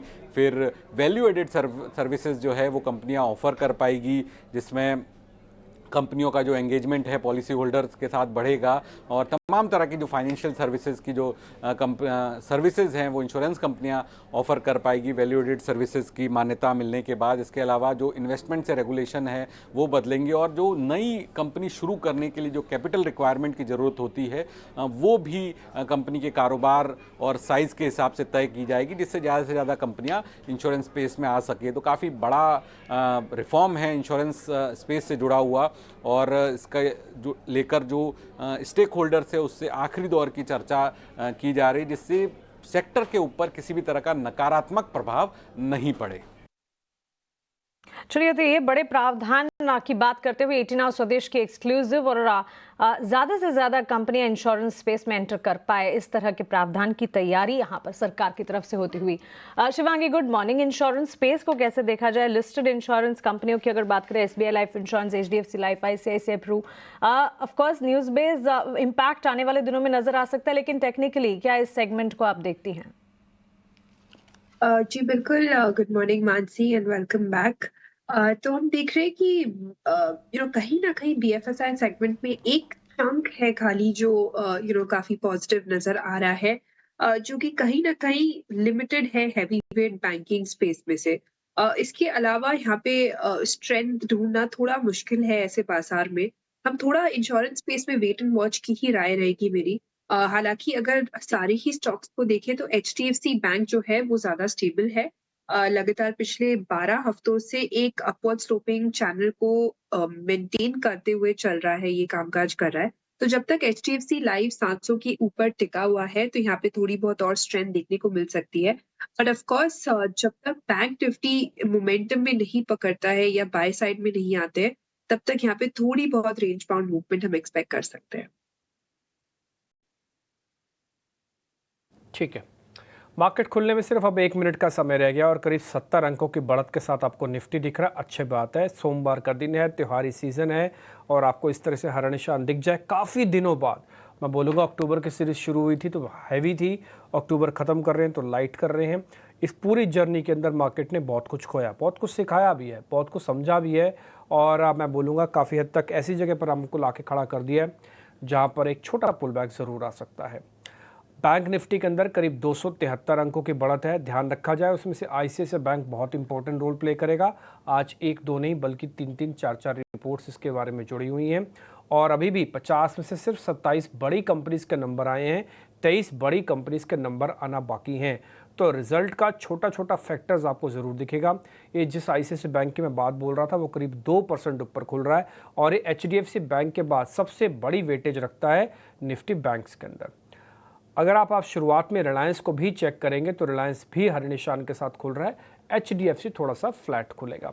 जैसे बाजार खुलेंगे तो हम एडवांस डिक्लाइन की रेशो आपके सामने रखेंगे कि किस रेशो में खुल रहे हैं।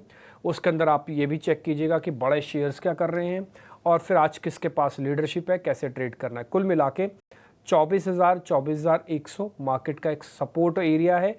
बैंक निफ्टी के लिए 50,800 और मैं बोलूँगा 50,500, ये दो इम्पोर्टेंट सपोर्ट एरिया हैं।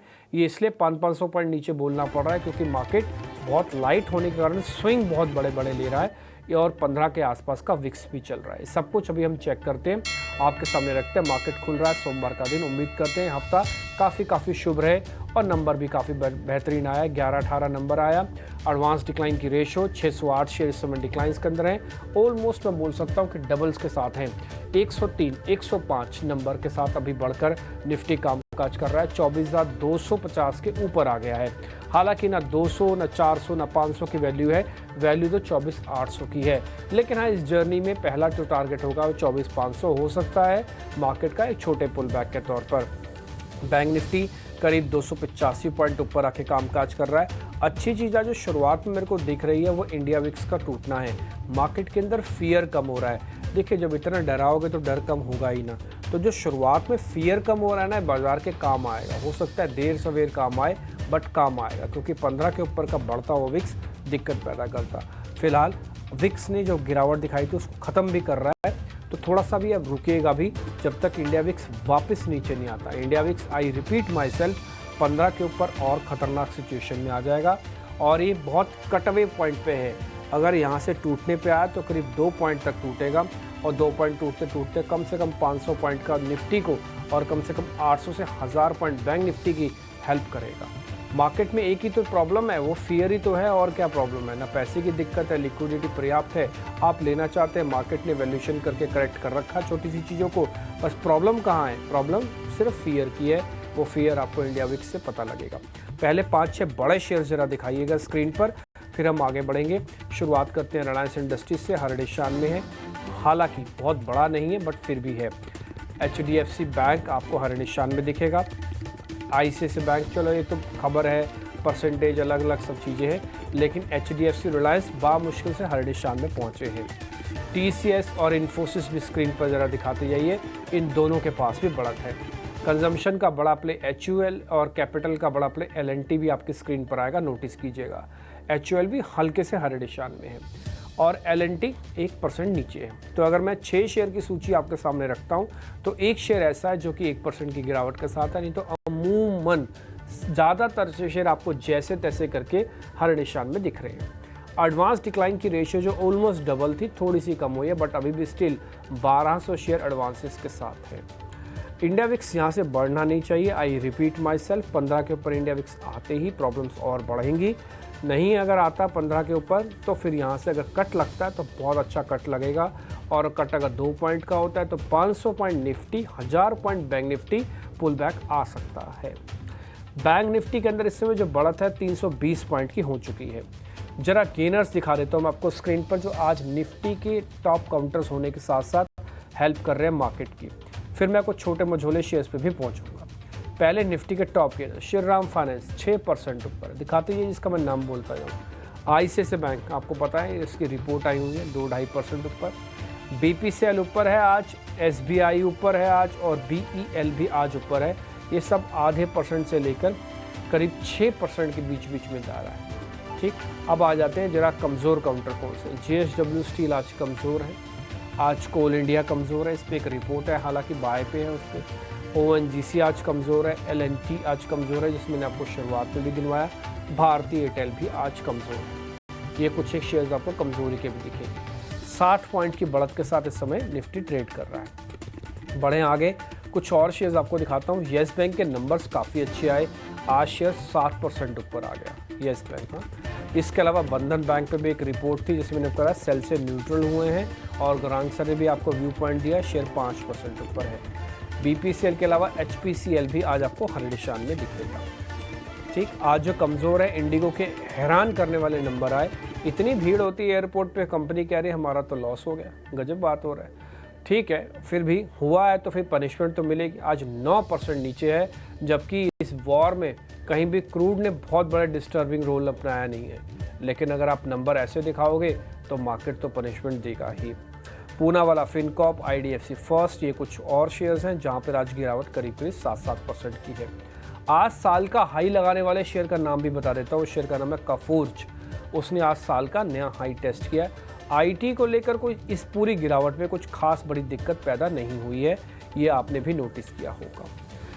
ठीक, अब जरा हीट में अब आपकी स्क्रीन पर आएंगे ताकि आप सेक्टोरली चर्निंग भी देख पाएँ कि मार्केट के अंदर कौन सी चीज़ कहाँ पे कितनी स्ट्रांग है, और वो आपको सब सेक्टर के तौर पर आपको दिखेगा। उसमें से उसके शेयर्स होंगे। या हीट में पहले निफ्टी का आ रहा है, निफ्टी के अंदर श्रीराम फाइनेंस, ICICI BPCL ऊपर, और SBI भी आज हेल्प कर रहा है सरकारी बैंकों के तौर पर। बैंक ऑफ बड़ौदा को लेकर भी रिपोर्ट आई है, क्योंकि उसका परसेंटेज बहुत अच्छा नहीं है तो इसलिए आपको यहाँ पे स्क्रीन पर नहीं दिख रहा। सेम विद बैंक निफ्टी भी दिखाइएगा।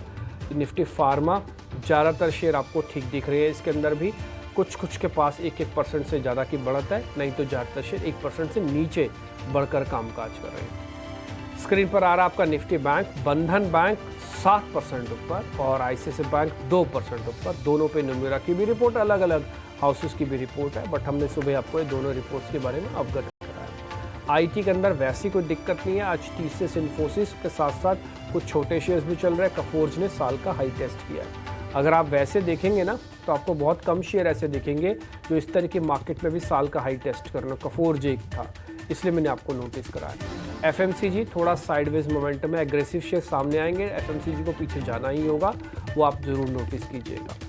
ठीक, आगे और फायर भी कीजिए हीट मैप, फटाफट से फायर कीजिए ऑटो वगैरह वाला जो भी है, और भी जो हीट मैप्स है सबके सब। एक दो चीज़ें मैं आपको और नोटिस कराता हूँ जो आज मार्केट के अंदर। एक बार ज़रा अडानी ग्रुप के शेयर्स भी दिखाइएगा।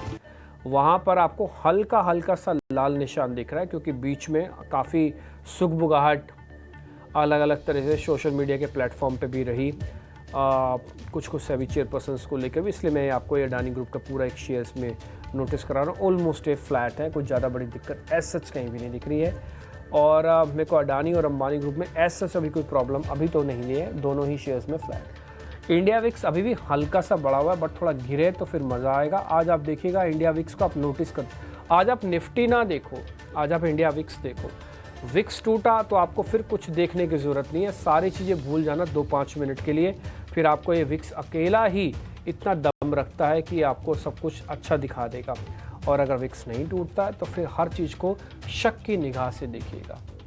तो ये हीट मैप और साथ ही मार्केट से जुड़ा हुआ डाटा हमने आपके सामने रखा।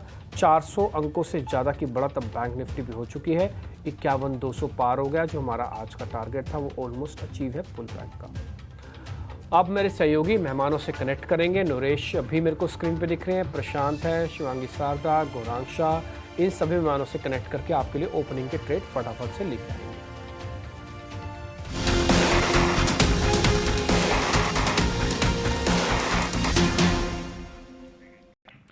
चलिए, तो बाजार की मजबूत शुरुआत और हर तरफ हरियाली ही हरियाली, और जिस तरह से हम देख रहे हैं पिछले हफ्ते जो ब्लड बाथ देखने को मिला था, उसके बाद बाजार यहाँ पर संभलते हुए उम्मीद यही करते हैं कि ये जो त्योहारी हफ्ते की शुरुआत है, शुरुआत जितनी मजबूत हुई है, मजबूती और भी आगे बढ़ती जाए। क्विकली चलिए ओपनिंग ट्रेड्स हमारे टेक्निकल एक्सपर्ट्स की तरफ से कौन से हैं, इस तेजी को वो किस तरह से देख रहे हैं, फटाफट उनसे समझ लेते हैं। प्रशांत, गुड मॉर्निंग, बताएं आपकी तरफ से इस तेज बाजार में जो शुरुआत मजबूती के साथ हुई है, क्या होंगे ओपनिंग ट्रेड्स? जी मानसी, वेरी गुड मॉर्निंग। और मुझे लग रहा है यहाँ पे जो स्टॉक मुझे बेस्ड ऑन द ओपनिंग अच्छा लग रहा है वो ग्लेनमार्क फार्मा होगा। करीबन 1685 के ऊपर ट्रेड कर रहा है, 1685, 1690। और यहाँ पे मैं जो स्टॉप लॉस रखना चाहूंगा वो होगा 1645, 1645। पोजिशनल अप्रोच रखना होगा। अगर हम करंट स्विंग को देखें तो ऑलमोस्ट गोल्डन रिट्रेसमेंट हुआ है, और यहाँ से मुझे लग रहा है कि हम करीबन 1750, 1760 इस जोन तक के टारगेट्स एक्सपेक्ट कर सकते हैं। तो यहाँ पे एक पोजिशनल अप्रोच रख के मुझे लग रहा है लॉन्ग जाना चाहिए with stop loss around 1640, 45, targets around 1750, 1760। 60 तक के लेवल्स। ग्लेनमार्क फार्मा भी थोड़ी देर पहले फार्मा स्पेस को हम डिस्कस भी कर रहे थे, सन फार्मा के नतीजों का भी इंतजार है और फार्मा डिफेंसिव के तौर पर बाजार में जब कमजोरी रही तब भी लगातार संभालने का काम कर रहा था। शिवांगी, आप बताइए आपकी तरफ से ओपनिंग ट्रेड्स क्या होंगे? टिपिकल ओपनिंग में मुझे PL काफी लुक्रेटिव लग रहा है। वीकली बेसिस के अगर हम इसका चार्ट देखें तो 1030 के आसपास इसने काफी एक अच्छा स्ट्रॉन्ग बेस बनाया है। लगातार पिछले 8 हफ्तों से ये लेवल्स जो है वो टूटे नहीं है क्लोजिंग बेसिस पे, तो ये एक स्टॉक जो है काफी पॉजिटिव लग रहा है। ऐसे बाजार के वॉलेटिलिटी और वीकनेस के बावजूद अपने जिक्र कर रही हैं हायर आप? जोन्स पे टिका हुआ है। अच्छे शिवांगी, वॉल्यूम्स ऐड शिवांगी हुए फिर हैं। से एक बार जानना चाहेंगे कौन से स्टॉक का जिक्र कर रही हैं आप? PEL। PEL, पिरामल जी, बिल्कुल। एंटरप्राइजेस। जी, तो यहाँ पे स्ट्रेंथ नजर आएगा, तो 1100 के लक्ष्य के लिए खरीदारी की सलाह है 1050 के एक स्टॉप के साथ। 1050 का स्टॉप लॉस लगाइए, खरीदारी की सलाह यहाँ पर मिलती हुई। गौरांग जी, गुड मॉर्निंग। FIS का दबाव झेल रहे भारतीय बाजार के लिए अच्छी खबरें और शुरुआत हो चुकी है आज। वैसे तो सुबह सुबह हमने देखा था क्रूड में जिस तरह से सेंटिमेंट सुधरते हुए दिखे, विदेशी बाजार से भी ठीक ठाक संकेत और भारतीय बाजार में अच्छे खासे जो रिजल्ट सीजन नजर आए, या कह सकते हैं ICICI बैंक के नतीजों ने जो मूड सुधारा है, कैसे देख रहे हैं? और गौरांग जी, वो कहते हैं ना कि सूरज कितना भी तेज हो समुद्र को सूखा नहीं कर सकता, क्या कहेंगे बाजार पर आप? धन्यवाद मानसी आपका। सबसे पहले तो एक नए पर्दे के सामने आपको आज देखना बहुत ही अच्छा लग रहा है। एक लंबे समय बाद आपसे फिर से बाजार के ऊपर चर्चा हो रही है। बहुत शुक्रिया। आपको आपके परिवार को धनतेरस, दिवाली और नववर्ष की शुभकामनाएं हमारे तरफ से। आपको भी बहुत बहुत धन्यवाद। तो मेरे ख्याल से सूरज के सामने कोई भी खड़ा नहीं रह सकता है, और हम एक ऐसा देश है, हमारी देवभूमि भारत ऐसा देश है कि वो एक उभरता हुआ सूरज है, और उभरते हुए सूरज को आप सिर्फ नमन कर सकते हैं। आप आंख में आंख डाल करके सूरज में नहीं देख सकते हैं किसी भी समय पर, चाहे वो उभरता हुआ सूरज हो या ढलता हुआ सूरज हो, यानी कि सूर्योदय हो या फिर सूर्यास्त हो। तो FI की जो आपने बात की है मानसी, आपको तो पता है बहुत लंबे समय से मैं तो आप मुझे तारीख और फ्लाइट का नंबर बता दीजिए, मैं उनको एयरपोर्ट पे जा करके छोड़ के आऊंगा, अगर उनको वाकई में भारत में से जा करके चीन में निवेश करना है या कहीं और निवेश करना है। तो ये एक मेरी विचारधारा है, मैं शायद इसमें गलत हो सकता हूं। एक बात आपको बताना चाहूंगा कि मार्च 2020 में महामारी के बाद 65,000 करोड़ के आसपास की बिकवाली की थी गोरों ने, और आपको और हम सबको पता है बाजार किस स्तर पे था और कहां जा पर के रुका। आज के तारीख में एक नया सर्वोच्चम बिकवाली का शिखर बनाया है विदेशी संस्थागत निवेशकों ने, जो मेरे ख्याल से 80,000 करोड़ के ऊपर का है। और हमारे यहां पर शेयर बाजार में कितनी गिरावट आई? 26,277 वाला 24,250 के आसपास जाकर गया, यानी कि 10% की केवल मात्र गिरावट है। मैं ये आंकड़े आपको इसलिए बता रहा हूं मानसी, ताकि आप के चैनल के माध्यम के द्वारा हम लोगों तक पहुंच सके कि ये आंकड़ों में देखने की जो आदत है ना, उसको बदल करके प्रतिशत में देखिए, और सेंसेक्स और निफ्टी का स्तर देखिए और गिरावट देखिए। तो एक सर्वोच्चम बिकवाली के बावजूद भी हम केवल मात्र 10% गिरे हैं। और ये भी कहना चाहूंगा मानसी कि अगर आपके पास 10, 15, 20% बाजार की उठापटक झेलने की अगर आप में ताकत या क्षमता नहीं है, तो आपको विचार करना चाहिए, आत्मचिंतन करना चाहिए कि क्या आपको शेयर बाजार में आना चाहिए या नहीं आना चाहिए। बिल्कुल वेल एक्सप्लेन्ड गौरांग जी। और ऑफ कोर्स उठा पटक तो दिखी, लेकिन वहां से अब वापस से बाजार जो है संभलने की कोशिश करते हुए नरेश मिरानी भी हमारे साथ जुड़ गए हैं। गुड मॉर्निंग नरेश जी, आप बताइए कैसे देख रहे हैं बाजार की शुरुआत को, क्या होंगे आपकी तरफ से opening trades? So decent breath है, बट अभी भी इंडेक्स में स्ट्रॉन्ग अप मूव नहीं है। सो अभी भी कंसोलिडेशन फेज में ही है। जो स्टॉक में फोकस करूंगा वो है पेटीएम। स्टॉक ने पहले गिरावट की थी 800 रुपए से, जहां पे 20% की 2 लोअर सर्किट लगी थी, गैप डाउन हुआ था। फाइनली स्टॉक पूरा रिकवर कर चुका है फ्रॉम 350 400। इंडिकेशन ये है कि ऐसे रिकवरी के बाद इम्प्लीकेशन ये होता है कि ट्रेंड चेंज हो चुका है लॉन्ग टर्म। शॉर्ट टर्म में भी ब्रेकआउट के पास है, सो यहाँ पे बाय होगा 710 के स्टॉप लॉस से, टारगेट होगा 850 का positionally. In the extreme short term target होगा 800। शॉर्ट टर्म में 800 के लक्ष्य यहाँ पर आप ध्यान रखें, और उसके बाद 850 तक के भी टारगेट्स जो है पेटीएम में आप देख सकते हैं। 710 रुपये का यहाँ पे आपको स्टॉप लॉस लगाना है। तो पेटीएम हम देख भी रहे हैं कि अब कुछ अच्छी खबरों का जो दौर है वो चालू हो चुका है, और निचले स्तरों से कुछ समय पहले 400 के भी आसपास ये स्टॉक ट्रेड करता था, वहाँ से देखिए क्या ज़बरदस्त रनअप इसने दिखाया है। पर इस बीच अगर हम देखें तो बाजार में रौनक जी हाँ ज़रूर लौटती हुई, क्योंकि निफ्टी बैंक आपको 500 अंकों की तेज़ी दिखा रहा है। वहीं निफ्टी 50 अभी हल्का सा सुस्त ज़रूर है, पर 50 अंकों से ज़्यादा की तेज़ी होल्ड कर रहा है। पर इसको लीड कर रहा है श्रीराम फाइनेंस। हम हाईलाइट भी कर रहे थे कि नतीजे काफ़ी अच्छे आए हैं। ब्रोकरेजेस ने भी कई सारे ब्रोकरेजेस ने अपने लक्ष्य बढ़ाए हैं। यहाँ पे 6% की तेज़ी है। ICICI बैंक 3% मजबूत है, और साथ ही साथ SBI भी लगभग 1.25% की तेज़ी दिखा रहा है। एक बार नरेश आपसे ही बैंकिंग सेक्टर पे राय जानना चाहेंगे, आज की इस तेज़ी पे कितना भरोसा कर रहे हैं आप नरेश? क्योंकि हम देख रहे हैं कि एक्सिस बैंक ले लीजिए या फिर ICICI बैंक, इन सभी कुछ चुनिंदा बैंकों से नंबर्स अच्छे आए हैं, पर PSU बैंकिंग में स्पेस में वो इतना एक्साइटमेंट नहीं है। तो नरेश, क्या आपको लगता है आज SBI थोड़ा मूड और माहौल चेंज करने का काम करेगा? ओवरऑल देखें तो लास्ट 1-1.5 साल में और 2 साल में भी PSU बैंक ने बहुत आउट परफॉर्म किया था, और जो प्राइवेट बैंक्स है लास्ट 4 साल से अंडर परफॉर्म कर रहा है, प्री कोविड से लेके अब तक। यहाँ पे मानना यह है कि लीडरशिप काफी क्लियर है। ICICI बैंक लीडर रहा है हर साइकिल में लास्ट 2 से 3 साल में, तो ICICI बैंक एवरी डिप पे बाय रहता है। HDFC बैंक है जो गेम चेंजर हो सकता है गोइंग फॉरवर्ड, क्योंकि वो 1800 से 1750 का एक रेजिस्टेंस है लास्ट 3-4 साल का, अगर वो क्रॉस होकर सस्टेन करता है तो वो नया लीडर बन जाता है। SBI जब 810-820 के ऊपर सस्टेन करेगा तब ट्रेंड चेंज हो सकता है। फॉर नाउ वो अभी भी कंसोलिडेशन में है। फिलहाल SBI अभी भी कंसोलिडेशन फेज में है। 810 के ऊपर अगर अब निकले तो ही एक व्यू चेंज करेंगे। फिलहाल ये राय SBI पे आती हुई। इसके अलावा आप देखिए कोल इंडिया लगातार कमजोरी के साथ ट्रेड कर रहा है। नतीजे इतने शानदार नहीं थे, 4% की यहाँ पे गिरावट है, पर आज ONGC में भी लगभग 3% की गिरावट है। एक बार शिवांगी आपसे इस पे चार्ट चेक लेना चाहेंगे, क्योंकि देखिए क्रूड में तो वॉल्टिलिटी है ही, जो कि एक रिएक्शन हम ONGC पर भी देख रहे हैं, बट ये स्टॉक में भी भारी करेक्शन आ चुका है। शिवांगी 250 के लेवल्स दिखा रहा है, कैसे देख रहे हैं आप इसे?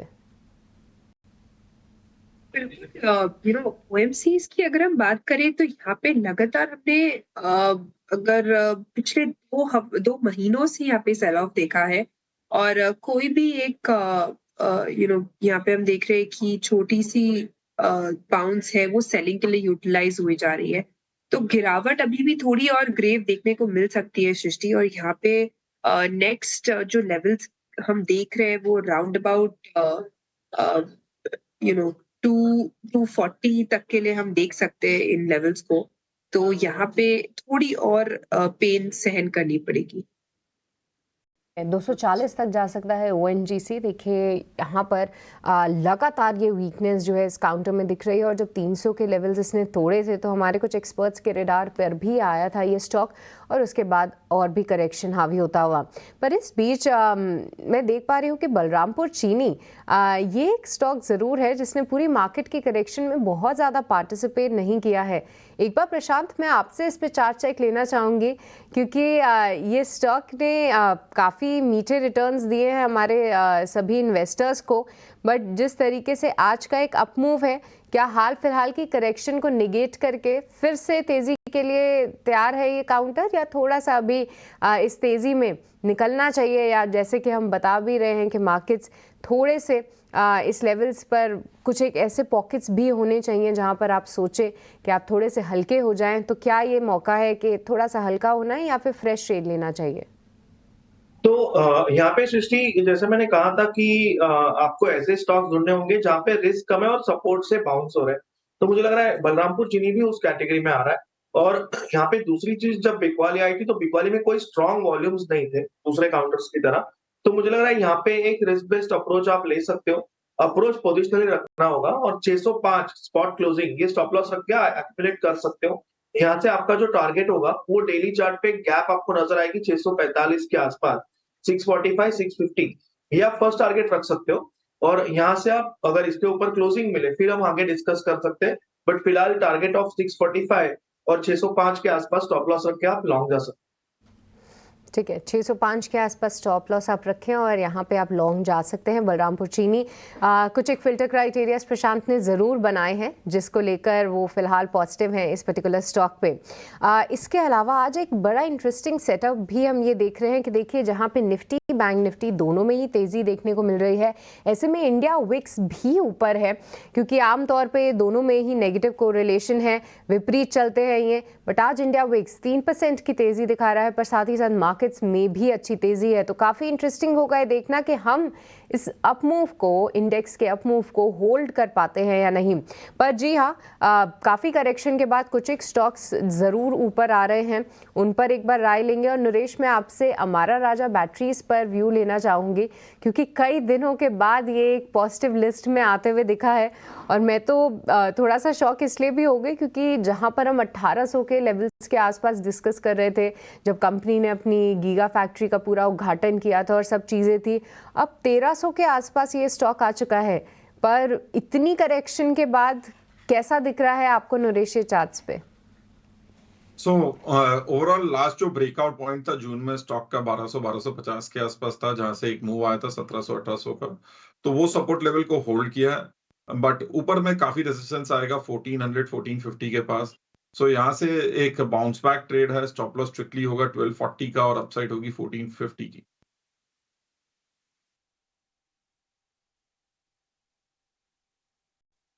4 शेयर्स मेरे को फटाफट से आपसे पता करना है, जरा गाइड करते जाइएगा क्योंकि देखिए निफ्टी ने वापस एक झटका लगाया, डॉक्टर रेड्डीज नीचे गया है। डॉक्टर रेड्डीज का कोई नियर बाय का सपोर्ट है, एक बार जरा देखेंगे आप?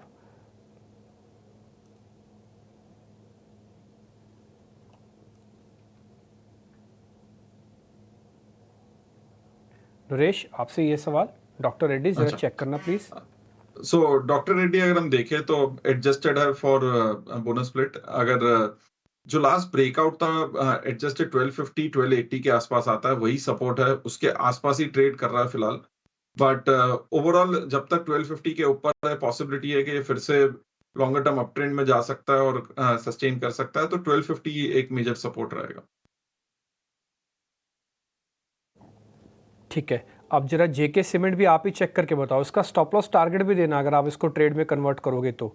जेके सीमेंट सर, नरेश आपसे ये सवाल।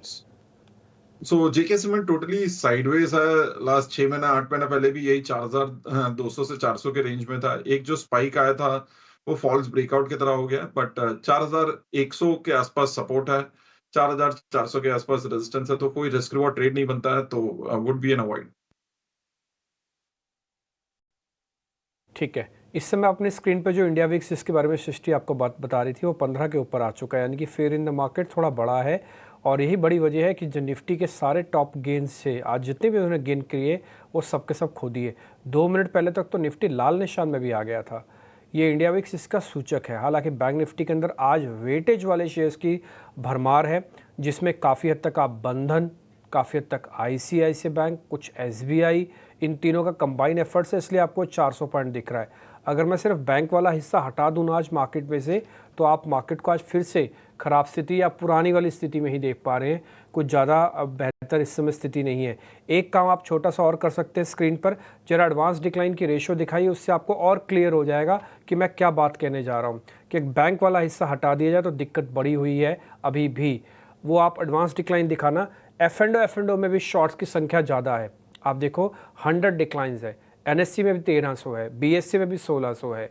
तो जो स्क्रीन पर दिख रहा है उसको बहुत ही फाइन ट्यून और माहीन तरीके से आपको चेक करना पड़ेगा कि कहाँ पे स्ट्रॉन्ग एरिया गढ़ है और कहाँ पे वापस वीपने हैवी हो रही है। एक और चीज़ आपको मैं बताऊं, डाटा के अंदर ही आज उन्हीं शेयरों से सबसे ज़्यादा प्रॉब्लम मिल रही है जिन शेयरों का डिफेंसिव नेचर होना चाहिए।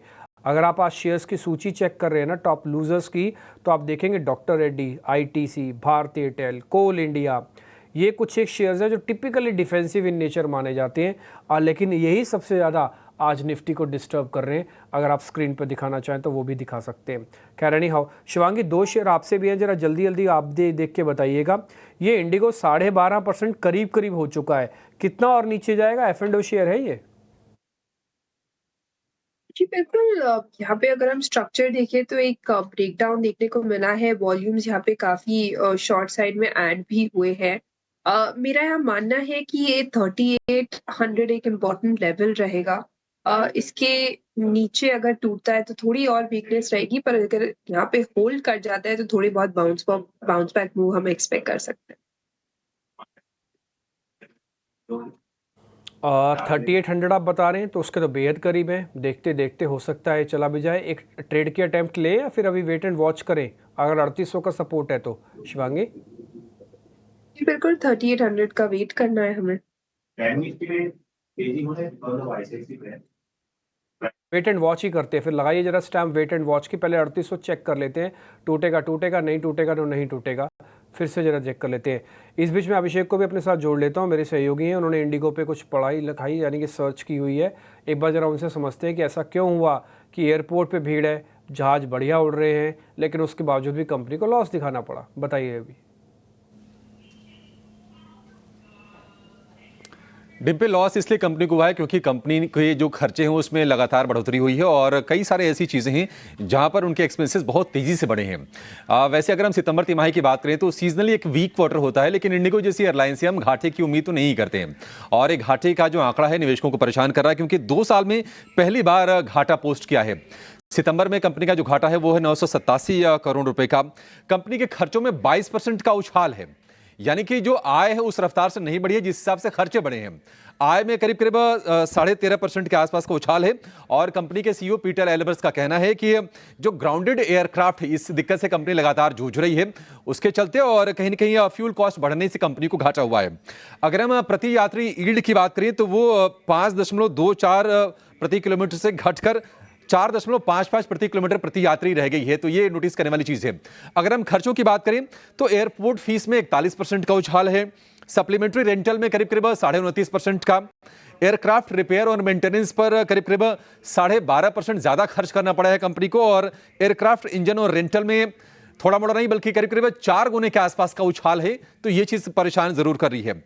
एटीएफ की अगर हम कीमतों की बात करें तो जुलाई में पिछले साल के मुकाबले 6% के आसपास का उछाल है, लेकिन राहत की चीज है कि सितंबर में ये पिछले साल से करीब 15-16% कम का आंकड़ा है। अगर हम यहां से कुछ पॉजिटिव्स की बात करें इंडिगो के लिए तो वो भी है। आपको बता दें कि सितंबर तिमाही में कंपनी का जो घरेलू मार्केट शेयर है 62.5% पर पहुंच गया है। Q2 में पैसेंजर टिकट आय में 10% का ईयर ऑन ईयर राइज है, तो ये एक बढ़िया चीज है कंपनी के लिए। एटीएफ कीमतों में आगे भी कमी होने की उम्मीद है क्योंकि ब्रेंट क्रूड का भाव हम देख रहे हैं कि $73 के नीचे जाकर कारोबार कर रहा है। दिवाली और नए साल पर भी एयर ट्रैफिक निश्चित तौर पर और ज्यादा बढ़ेगा जिससे कंपनी को फायदा होने की उम्मीद है। और नवंबर से आपको पता ही होगा कि दिल्ली मुंबई समेत 12 रूट्स पर कंपनी बिजनेस क्लास की भी शुरुआत कर रही है और उसको आगे तेजी से एक्सपेंड करने की कंपनी की योजना है, तो ये भी एक पॉजिटिव ट्रिगर है। अगर हम ब्रोकरेजेस की बात करें तो 2 रिपोर्ट्स आई हैं और दोनों ने टारगेट में कटौती की है, हालांकि वो कटौती बहुत ज्यादा नहीं है। इंडिगो पर कोटक सिक्योरिटीज की खरीदारी की राय बरकरार है। उन्होंने टारगेट को 5,400 से बढ़ाकर कर दिया है 5,200 रुपए का। और उनका कहना है कि डिमांड ट्रेंड मजबूत है। और जेफरीज का जो टारगेट है उन्होंने घटाकर कर दिया है 5,225 से घटाकर 5,100 रुपए का। हालांकि पिछले 1 साल में अगर हम अक्टूबर 2024 को देखेंगे तो डबल हो गया था शेयर, 5,000 के ऊपर निकला था, लेकिन आज तेज पिटाई इस घाटे के आंकड़े के चलते। ठीक है, तो ये जो अभी 3800 की बात हम कर भी रहे थे ना, वो 3800 को किसी तरह से बचाने की भी कोशिश तो कर रहा है। 3805 है जो भी शिवांगी शारदा ने भी आपको बताया। एक बार अटेम्प्ट लिया इसने, 23-24 रुपये जोड़े, लेकिन उसी 3800 से झेल रहा है अभी अपने आप को, इसलिए वेट एंड वॉच की स्टैंप लगवाई थी हमने। ये अलग अलग हाउसेस की रिपोर्ट है जो आपको नोटिस भी करवा रहे थे, कुछ रिसर्च का डाटा भी था। आगे बढ़ते हैं। प्रशांत सावंत भी हमारे साथ स्क्रीन पे। प्रशांत जी, जरा 2 ट्रेड आपसे भी। यूबीएल जरा देख के बताइए, ये तो एक अच्छा कंसोलिडेटेड होकर चलने वाला शेयर है, आज इसमें शॉर्टिंग हो रही है, प्रॉब्लम ज्यादा है क्या? यूबीएल जी डिम्पी जी, मुझे लग रहा है यहाँ पे बेस फॉर्मेशन करने की कोशिश हो रही है और वेट करना चाहिए। वेट किस लेवल के लिए करना चाहिए? अभी हम 200 दिनों के एवरेज पे और आज का जो लो बना है वो ऑलमोस्ट 1900 के करीब है। इसको एक बार क्लोज होने दीजिए करीबन 1950-55 के ऊपर, उसके बाद डिसीजन लीजिए। मुझे लग रहा है फिलहाल इसको सिर्फ वॉच लिस्ट में रखना चाहिए।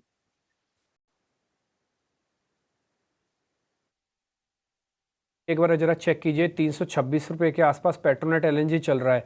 ये 15 रुपये और टूट जाएगा क्या एक झटके में? लग तो रहा है देख के कि 15 रुपये एक झटके में टूट सकता है। ये जरा चेक करना पेट्रोनेट एलएनजी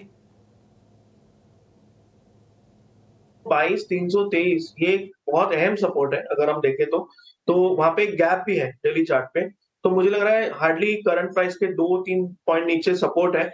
तो मेरी सलाह होगी कि अगर आप शॉर्ट हो तो ट्रेल करो। अभी हम 327 पे, 331 से आपको पोजीशन ट्रेल करनी होगी और अगर फ्रेश शॉट डिप्लॉय करना है तो 320 ब्रेक होने के बाद ही कीजिए ताकि आपको एक डिसेंट रिस्क रिवॉर्ड मिले। फिलहाल इस लेवल पे सिर्फ एग्जिस्टिंग शॉट्स को ट्रेल करना चाहिए क्योंकि हम एक सपोर्ट के नजदीक आ रहे हैं। ठीक है। एक शेयर एफ&ओ बैन में भी है जिसका नाम है हिंदुस्तान कॉपर। नहीं, बैन में नहीं है, चेक करना पड़ेगा, हालांकि मेरे पास शीट अभी नहीं है। हिंदुस्तान कॉपर के अंदर आज 1.5% की बढ़त है, लेकिन ये बहुत दम नहीं दिखा पा रहा है। कोई ट्रेड लेना क्या नरेश? हिंदुस्तान कॉपर जरा चेक करना, हिंद कॉपर के नाम से मिलेगा सौदा। कोई ट्रेड बनता तो बताओ, नहीं तो फिर छोड़ेंगे इसको।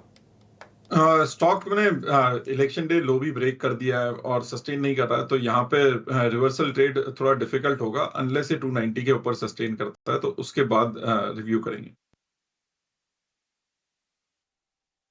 इंडिया विक्स अपना असर दिखा रहा है, 6% ऊपर हो चुका और 6% ऊपर होते उसने अपना असर दिखाना शुरू कर दिया। निफ्टी को ले आया लाल निशान में, 30 पॉइंट की गिरावट है आज। अभी अब जो पहले की शुरुआत थी, इसलिए मैंने आपसे कहा आज निफ्टी मत देखो, आज देखो इंडिया विक्स। अगर इंडिया विक्स 15 के आसपास बहुत एजिंग पॉइंट पे है, अगर यहाँ से जाए तो 2 पॉइंट जाएगा, 2 पॉइंट में 500 पॉइंट निफ्टी ऊपर लाता, कम से कम 500 पॉइंट निफ्टी आता, 1000 पॉइंट बैंक निफ्टी आता। लेकिन इंडिया विक्स ने 15 के ऊपर का ब्रेकआउट किया तो निफ्टी को वापस आना पड़ेगा क्योंकि fear in the markets prevail है और ये आपको एडवांस डिक्लाइन की रेशो इंडिया विक्स में और साथ ही लेवल्स में साफ साफ दिख रहा है। इसलिए सारे लेवल्स बड़े इंपॉर्टेंट है, सारी क्रिटिकल चीज़ें मैं आपको उठा के आपके सामने रखता हूँ। आप बिल्कुल उस चीज़ को नोटिस करके रखिएगा। जो ट्रेड लेना है लैब ट्रेड लीजिए, लेवल्स आपको सपोर्ट वगैरह सब बताए हुए हैं, आप इसको देख सकते हैं। मेरे सहयोगी के पास भी काफ़ी सारे क्वेश्चंस हैं, वो आगे की कार्रवाई यानी कि आगे के क्वेश्चंस पूछेंगे। मानसी, सेक्टर स्पेसिफिक तो देखिए बाजार में हम देख रहे हैं बटा सा कामकाज नजर आ रहा है। बैंकिंग प्लेज बाजार को संभालने का काम कर रहे हैं और इसी कड़ी में मेटल्स को भी आप जोड़ सकते हो, आईटी पैक को भी आप जोड़ सकते हैं।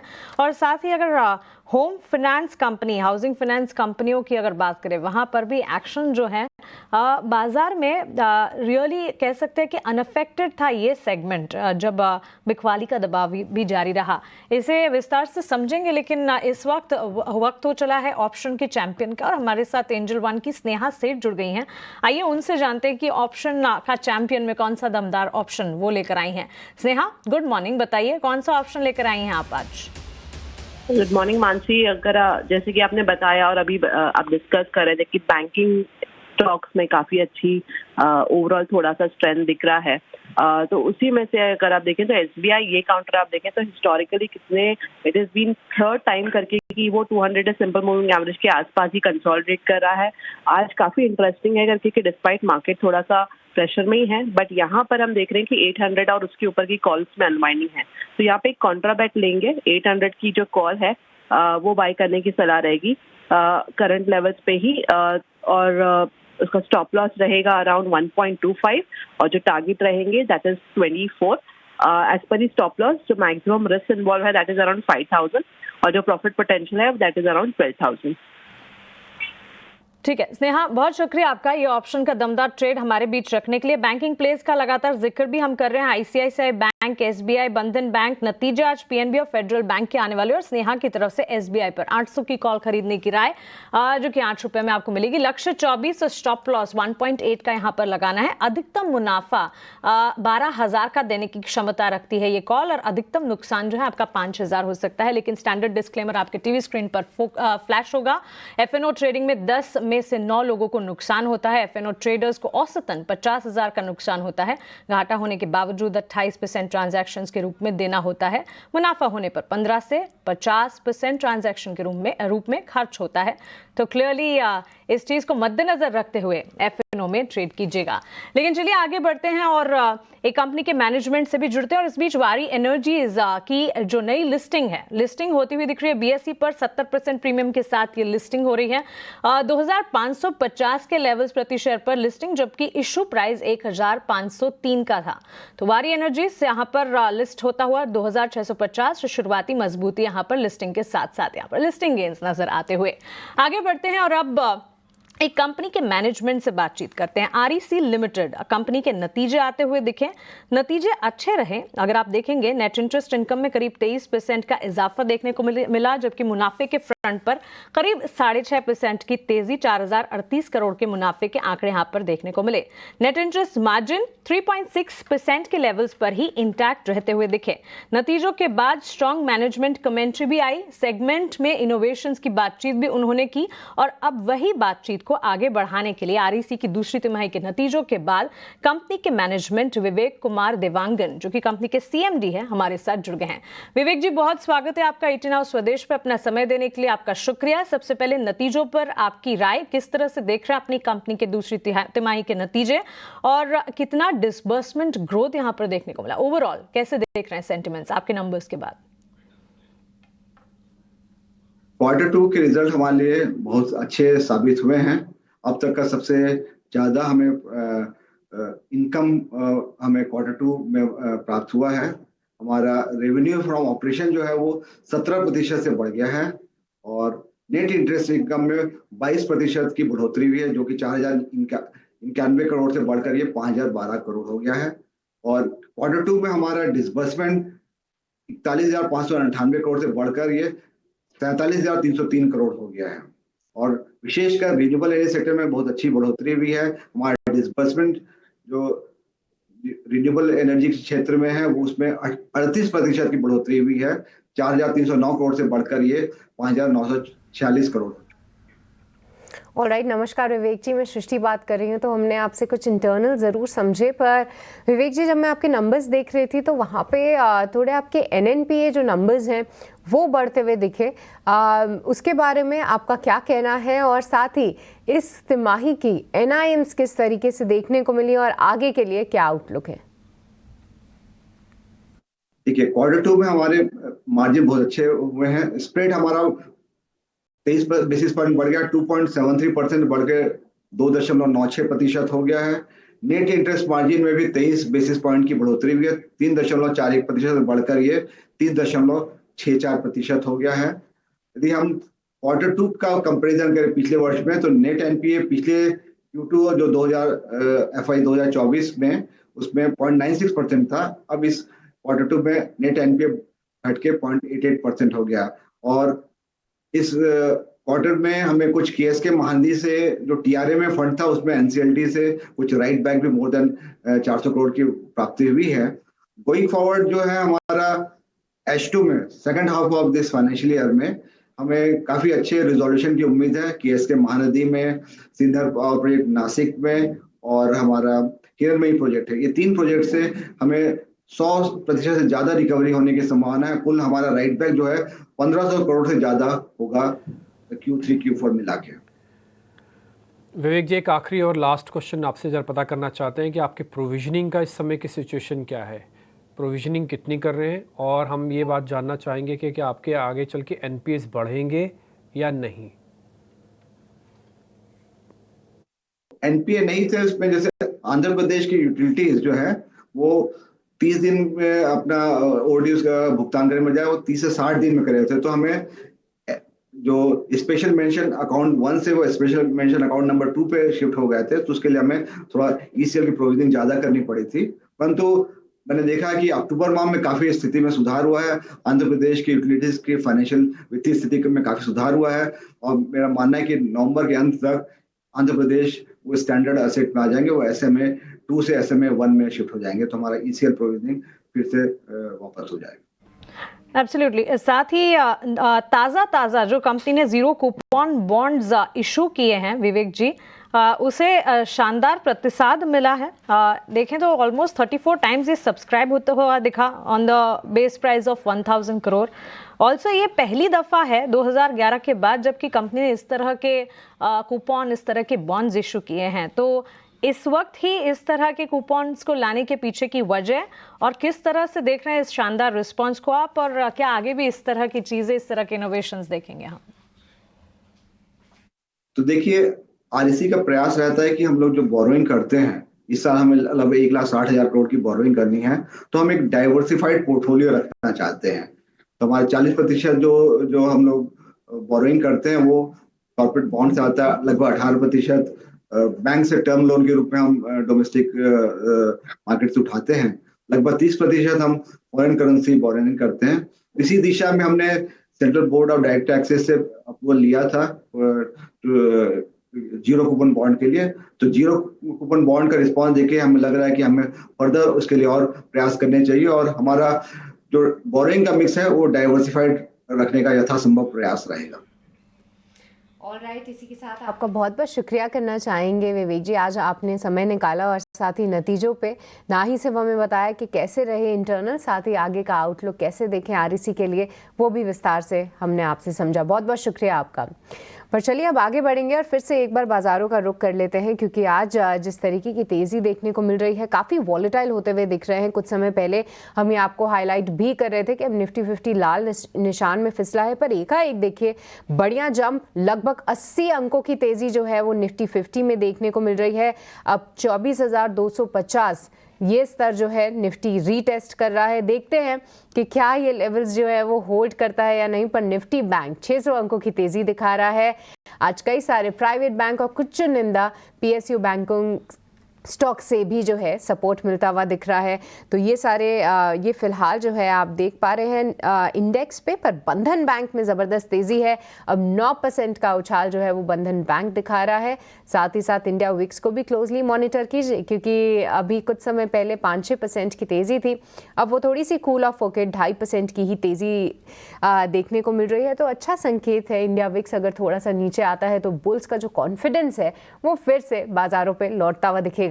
पर ये अच्छी बात जरूर है कि हफ्ते की नई शुरुआत एक पॉजिटिविटी के साथ हुई है, और जी हाँ, दिवाली को लेकर खूब सारी एक्साइटमेंट है, और हमारी कोशिश यही है कि हम एक एक करके वो ऐसे स्टॉक्स आपके सामने लेकर आए जहां पे आप इस दिवाली अच्छे से निवेश कर सकते हैं। तो चलिए समझते हैं आज की दिवाली बोनस पिक, और वो पिक लेकर हमारे साथ जुड़ चुकी है ध्वनि पटेल। ध्वनि, आपका बहुत बहुत स्वागत है, शुक्रिया अपना समय देने के लिए। ध्वनि, यही बताइए कि दिवाली बोनस पिक कहाँ पर है नजर? Very good morning. यहाँ पे दिवाली के बोनस पिक के तौर पे मेरे को ये जो अच्छा लग रहा है वो है एक्साइड इंडस्ट्रीज का स्टॉक। अगर आप इसका डेली चार्ट स्ट्रक्चर देखेंगे तो स्टॉक अपनी 200 EMA के पास पिछले 2 दिनों से एक सपोर्ट लेवल कायम कर रहा है, और आज के सेशन में भी वहीं से हमें एक बाइंग एक्शन देखने को मिल रहा है। ब्रॉडर स्ट्रक्चर पे भी अगर आप देखें तो इन्हीं लेवल्स के पास जो है स्टॉक ने अप्रैल के बाद कॉन्स्टेंटली अपना एक सपोर्ट लेवल कायम करा है। तो यहाँ से एक सेफ बेट बनता है इसके अंदर। आप करंट लेवल से इसके अंदर खरीदारी कर सकते हैं, और यहाँ पे एक कंजर्वेटिव अप्रोच भी अगर लेके चले तो 480 से लेके 490 तक का इसके अंदर टारगेट बनता है। ऑन द हायर साइड 520 भी इसके अंदर देखने को मिल सकता है, बट अभी हम 490 का टारगेट लेके चलेंगे, और स्टॉप लॉस के तौर पे आपको 442 का लेवल खास करके ध्यान में रखना रहेगा। ऑलराइट, बहुत बहुत शुक्रिया ध्वनि ये आज की दिवाली बोनस पिक के लिए। तो देखिए एक्साइड इंडस्ट्रीज 2 दिन के सपोर्ट लेवल से जो है वो बाउंस करता हुआ दिख रहा है, और इस काउंटर पर आप रखिए नज़र। 442 का एक छोटा सा स्टॉप लॉस आपको यहाँ पे लगाना है, पर इमीडिएट टारगेट्स के लिए 480 और 490 आप ध्यान में रख सकते हैं। बहुत बहुत शुक्रिया ध्वनि ये दिवाली पिक हमारे लिए लाने के लिए। पर इस बीच जो है तेज़ी बढ़ती हुई देखने को मिल रही है। 100 अंकों की तेज़ी निफ्टी 50 होल्ड कर रहा है, 600 अंकों से ज़्यादा का उछाल निफ्टी बैंक में है। और डिम्पी, आपसे ही समझना चाहेंगे कैसे देख रहे हैं आप इस मार्केट मूवमेंट को, क्योंकि सुबह आपने ये ज़रूर बताया था कि उम्मीद मत खोइए, यहाँ पे कुछ ऐसे लेवल ज़रूर है जहाँ पे आपको थोड़ा सा टेस्ट ज़रूर करना चाहिए, मार्केट धीरे धीरे करके पोजीशंस बनानी चाहिए। और डिम्पी, मुझे उम्मीद है कि जिन दर्शकों ने हमारी बात को सुना होगा, उस पर अमल किया होगा, उनको मुनाफा ज़रूर हुआ होगा। पर डिम्पी, फ़िलहाल इस मार्केट मूवमेंट को आप कैसे ट्रैक कर रहे हैं? देखिए सृष्टि, जब क्वेश्चंस इस तरह के पूछे जाएं तो आंसर भी वैसे आते हैं। आपने कहा कि दिवाली की सफाई हो रही है, हमने भी बात आपके क्वेश्चन से ही शुरू किया था उस आंसर को कि हाँ दिवाली की सफाइयाँ हो रही हैं। अब इतनी सफाई हो चुकी है कि छोटा मोटा फर्नीचर तो लगाया जा ही सकता है। मैं फिर भी बोलूँगा, मैं एक पॉइंट फिर मैं अपने डेटा के साथ ही चलता हूँ, मैं भावनाओं में जल्दी नहीं बहूँगा। 24,800, 51,800, आप ये दोनों लेवल्स याद रखिएगा। 24,800, 51,800 दोनों पक्के लेवल्स हैं। एक बार ये दोनों अचीव कर लेंगे तो फिर आपका जो डर है ना बार बार, जो आप देखो सिर्फ 5% इंडिया विक्स बढ़ा, मार्केट ने निफ्टी के सारे पॉइंट्स खो दिए। इंडिया विक्स मामूली सा 4 पॉइंट वापस नीचे आया, 15 के नीचे आया, मार्केट ने डेज हाई टेस्ट कर दिया। और एक पॉइंट और मैंने आपको सुबह सुबह बताया था, इंडिया विक्स को गौर करना, मार्केट बहुत लाइट हो चुका है। अक्टूबर के अंदर जब आपने एंटर किया था 6.5 लाख कॉन्ट्रैक्ट थे हैवी, अब जो आप खड़े हो वो सिर्फ 4 लाख 4.5 लाख कॉन्ट्रैक्ट है। 2 lakh contract, at least 33% contracts system से बाहर जा चुके हैं।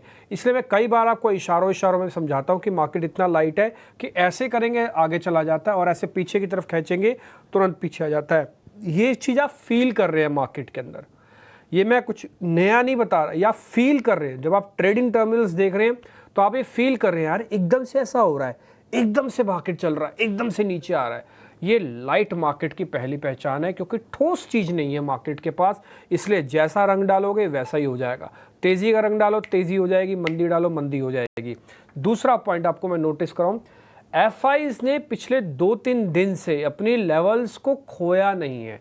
ऑफकोर्स वो कैश में तोड़ रहे हैं, लेकिन कैश के अलावा अगर आप ओवरऑल पोजीशंस देखेंगे तो वो रुक सी गई है। और मैंने आपको सुबह भी 4 पॉइंट्स बताए थे कि ईरान इजराइल वाले मैटर्स में जितनी ज़्यादा तादाद में बड़ा हमला होगा ना, उतनी बड़ी तादाद में होप आ जाएगी कि अब वहाँ पे सीज़ फायर भी हो सकता है। तो ये एक प्रोबेबिलिटी है जो मार्केट कैलकुलेट कर रहा है कि ठीक है आपने करा अब भाई दोनों बैठ जाओ, हो गया ना दोनों का, ऐसे बैठ जाओ। तो सॉर्ट ऑफ ये थिंकिंग मार्केट की या मार्केट पार्टिसिपेंट्स की भी चलती है बाजार के अंदर। दूसरा पॉइंट, ये मार्केट के अंदर बहुत छोटी सी रकम है जो भी आप हरे निशान में देख पा रहे हैं। काफ़ी दिनों बाद, काफ़ी मतलब मुद्दतों बाद मैं बोल सकता हूँ ऐसा दिख रहा है, इसलिए खुशी ज़्यादा हो रही है। नहीं तो आपने 2000 पॉइंट खोए हुए हैं, अभी तो सिर्फ 100 पॉइंट की रिकवरी है। आप 24,800 ले आओ, देखो फिर मार्केट कैसे कवरिंग करके दिखाता है। तो 24,800, 51,800 दो इंपॉर्टेंट लेवल्स हैं, आपको वेट करना है। रही बात आज की, देखो मार्केट बहुत लाइट है, अभी 117 पॉइंट ऊपर आया। आपके मन में ये दुविधा चल रही होगी कि मैं करूं क्या।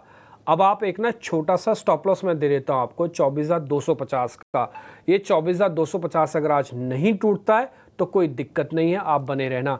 वारी एनर्जी की भी आज शानदार लिस्टिंग हुई है, करीब 80 गुना से ज़्यादा ये भरा था इशू। ये वहाँ की कुछ तस्वीरें हम आपके सामने रख रहे हैं। वहाँ के टॉप मैनेजमेंट अब इस लिस्टिंग की प्रक्रिया को पूरी कर रही है। जो एक बेल रिंगिंग सेरेमनी होती है NSE पर और इसी तरह से BSE पर भी होती है, वो आप एक कंप्लीट होती दिख रही है। 80 गुना से ज़्यादा भरना बड़ा इशू है। और आपको जो लिस्टिंग गेन है 63% है। यही पैसा अगर बैंक में पड़ा रहेगा तो साल में 8% देगा। ये पैसा अगर अच्छी IPO में चला जाएगा तो सिर्फ 10 दिन में 60% पैसा देगा। तो ये फ़र्क है IPO में अच्छे शेयर्स का मिलना। अगर आप लकी होंगे, आपको शेयर्स मिला है, तो लिस्टिंग गेन 60% है। आगे आप एक्सपर्ट्स की राय लेके उसके अकॉर्डिंग कर सकते हैं अपना तैयारी।